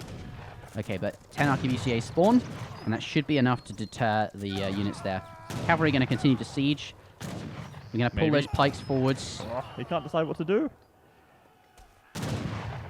Okay, and some discipline meteor hammers and a China cav coming in here to fight the axe riders. The pikemen trying to find their way onto these cavalry, but trying to get them in the snare. Yeah, they are snared, but they still have a lot of speed, so they're going to run away. They are faster than pikes, and now Wakina's going to try and snipe the pikes on the way back here. But I feel like Mitoe came out slightly ahead in that engagement. I think Mitoe's in a good spot. He's up to the Fortress Age. And not he's just up safely, unlike the last time he tried this. unlike he lost 2 villages, which wasn't ideal, but yes, he's up safely this time. Sioux did force 8 Quang Pike or 9 Quang Pikemen. So this is quite a late China Age, but he's up safe. And 9 pikemen does sort of mean 1 fewer shipment that he'll be able to send, but Mitoe skipped the 700 coin, right? So he just gathered the resources. He didn't go up super fast by sending 700 coin. Right. Instead, he gathered those resources to HG. So it sort of made up for it. Send 9 pikes to defend and gather the resources to Age instead. And he just keeps sending tons and tons of military at this point. Yeah, they're very strong. This is what I was sort of hoping for in his previous game, except the spawn, the shipment curve wasn't as good in the last China game we saw. But 11 Changdaos, they're really strong pikemen sort of style units, times 2.3 versus cavalry. Okay. So Wakina coming in, they've got good range. They want to focus down any villagers gathering on the front. But you can see the villages are nearby. They can garrison. There's a village next to this coin mine to garrison, and the RQBCA they can on get the into the villages. Yeah, villages Cool. They accept home city spawn points and they can garrison. That's sweet. So yeah, it's a cool China bonus. It makes them they can just sort of Jump into a building and be safe. Yeah, and also those RQBCA on the front were denying units. Okay, so a lot of cavalry nearby. Maybe he's interested in this Ville shipment. Mitoe coming around the left. Yeah, these have does take out a villager that was sort of herding by the looks of it, but he's alerted his presence, and you can see him splitting up everywhere to catch it. These are going up to the north in case he escapes around the back here. He doesn't actually know where he is. He's sort of looking there. Hasn't found them. Looks like he's going to sneak through the bottom here. The Wakina's sort of coming back this way. Well, the idea is to here though. Yeah, you might get the villagers, and they're very easy to raid with these units because they have a bit of range. Oh, where's he going? He's walking straight across here. Oh. Okay, does, and that's exactly what Kaiser wanted. Why would you do that? I don't. You want? I don't understand. Why would you do that? I get he didn't know where the units would be, right? But like you're walking right past his base, he's gonna see you when you go that way, right? Yeah. So he's just got more chances to trap you in. Does pick up those units for free, basically. Like, losing 1 bill, yeah, but you killed 5 of the enemy cav, right? I mean, most of those cav were low HP. Still, they're dead now. They are definitely dead now. Back home, we see no more military shipments out of China just yet. We'll probably see one arrive very soon. Let's take a look at text complete and see if anything. So a couple of we see the elite bow riders, the elite axe riders here. So these units are all sort of veteran status, so to speak. Some choke canoes. They're trying to find their way into the choke to make it very difficult for these cavalry to get through. But the Changdao at the back having a hard time getting into combat. But they have now managed to find their way in, and as a result, the axe riders are very scared of this engagement. They don't want to go near those powerful anti-infantry. Also, the Changdao's trying to stay back. They don't want to be in range of the Wakina, which are going to be trying to pick them off. As you do, just sniping off the pikemen. Yeah, coming forward here. Choke canoe mixed in with the skirmishers. Not ideal because these have less range, but he's able to pick off a few units in the back there. And it looks like Mitoe's moving out towards the coast. Is that just for the hunting there? Yeah, it looks like there's hunt on the coast. There's placed a village nearby to garrison in as If he well. needs to. But this game, both players, playing very safe. No one wants to commit to any fights, and that's to be expected in high-level play. But more importantly, tournament games, or in this case, a show match where there's $100 on the line. No one wants to play risky, even if you think you might win the fight. You're going to wait and be safe and just play a super defensive style here. But Kaiser is able to pick up. Couple more vills there. Yeah, he saw the hunt. He probably clicked on these hunts and saw that food was going down, similar to how you can see trees that are chopped down in Age 2, and runs over here to pick up 2 villages. But it's very tough for Mitoe because he can't defend all fronts. Like, if he's here, the villagers gathering coin, and in this case wood on the front, won't be defended. If he's posturing nearby this, it's very hard to defend the food. One or the other, really. And Sioux have such, with that so much mobility, right? That's their eco bonus. They don't have steel traps, but they do have... huge raiding potential. Very, very strong raiding potential, as you're saying, yeah. Okay. So it looks like now Kaiser, he feels like he's got a big enough mass of units to ship the cavalry combat, which is a very strong shipment once you've got enough stuff. So cavalry changes hit points by 15%, and that includes bow riders as well. And the axe riders. And the axe riders. Any rifle riders that he happens to have. Any kind of cavalry, by the look. Wow. I think let's take a look at the exact wording. Changes hit points. All cavalry attack and hit points increased. That's the wording. So that's a very strong... melee and range. That's incredible. Yeah, but I think I'm not... Yeah, so that's a pretty good shipment, right? 15%. And once you've got a big mass, that becomes a very, very powerful shipment. 13 crossbow or chokanoo now being spawned. China just massing up units here. Got the Manchurian cavalry archers, though. Yeah, and this might be what he was waiting for. This is the timing, the power spike, perhaps, that his timing is ready. Manchu very, very strong. Struggling a little bit above. He's just got so many things standing around. Need some space to get out. Okay, so Sioux, they don't really get sieged, right? No. Their siege is their units themselves.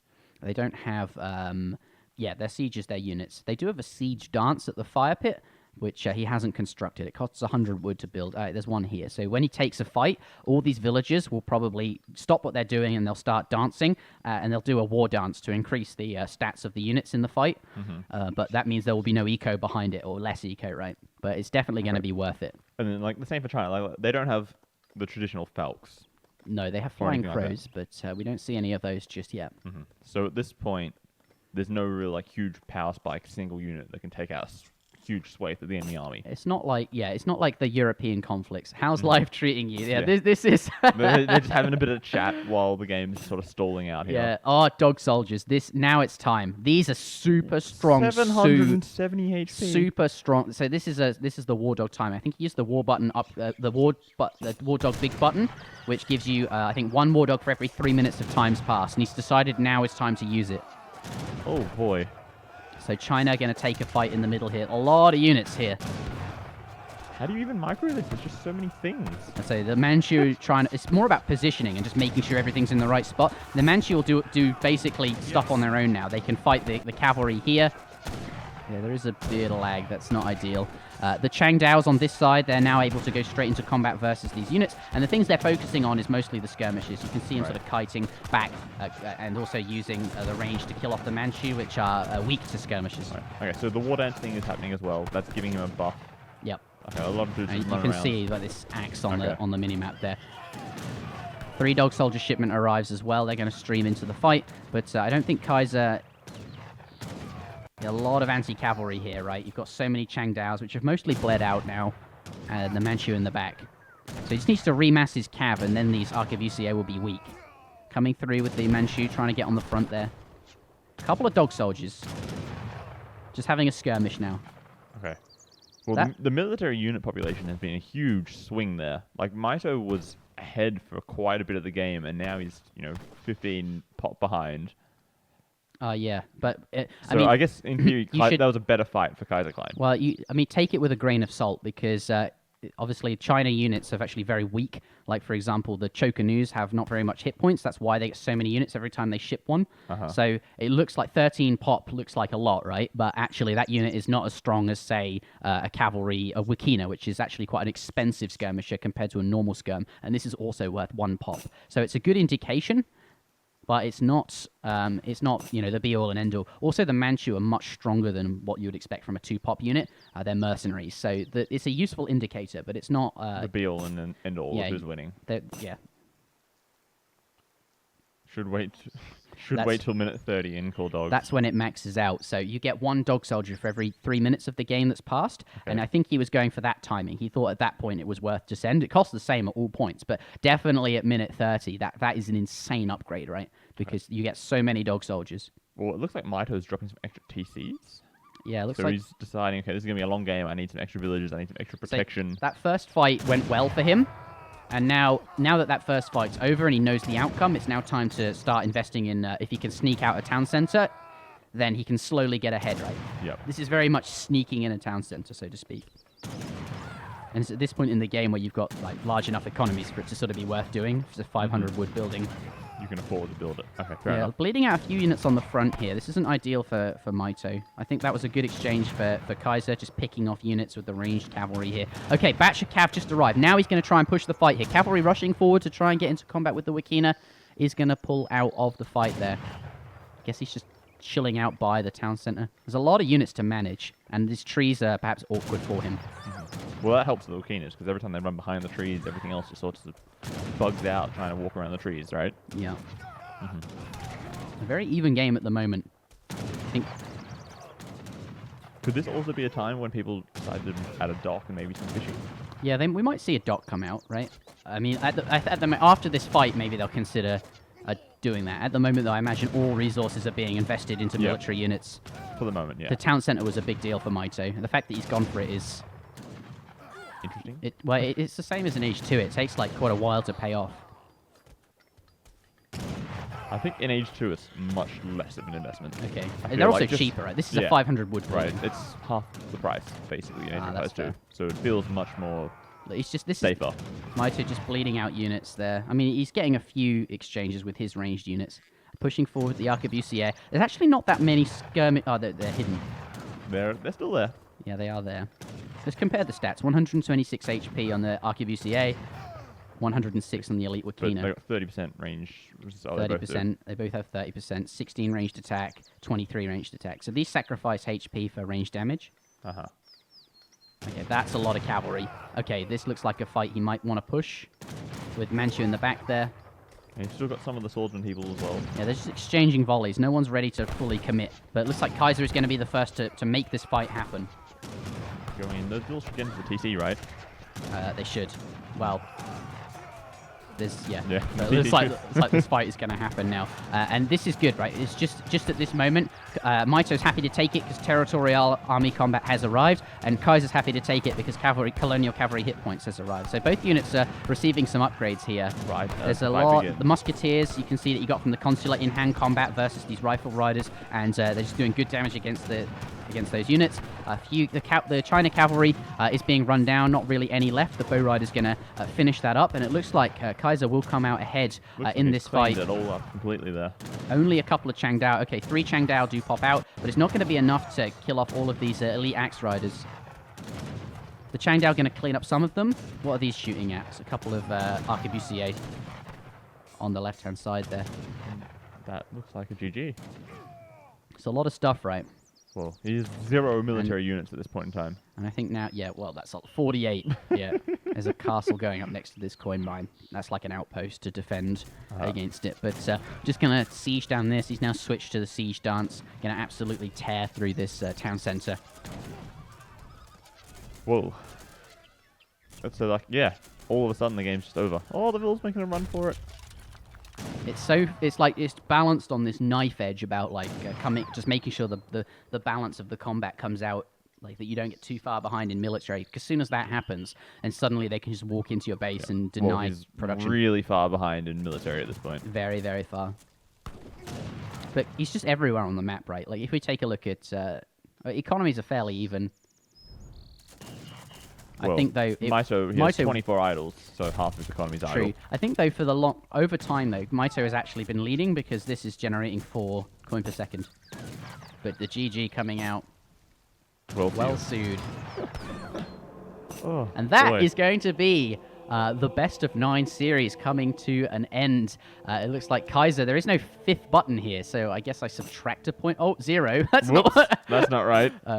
Oh, you took 2 of them? There's 2 boxes? Okay, but that looks like, yeah, Kaiser is going to take game number 5 and does pick up the $100, but a very even series and hopefully a very entertaining series as well. China and the Sioux, not two civilizations I'm not hugely, I'm much more sort of well-versed in the European civilizations. These two civs that I'm not so comfortable or familiar with, but still an interesting game, and hopefully we're able to bring you inside the minds of the players there. But this game, sort of very passive for a lot of it, just massing up units there. No one really wants to commit to a fight. They'd rather fight take the fight on their own terms, closer to their own military buildings. So both players sort of massing up, and then we saw that first fight where the dog soldiers came out from Kaiserklein with that big button upgrade. Looks like though China managed to sort of win that fight there, but afterwards Mitoe elects to build a town center, hoping to sort of sneak ahead in the long game with an extra villager production place. I wonder if the dock would have just been a cheaper way to do that. I think it would have been. How much is the dock? 200 wood?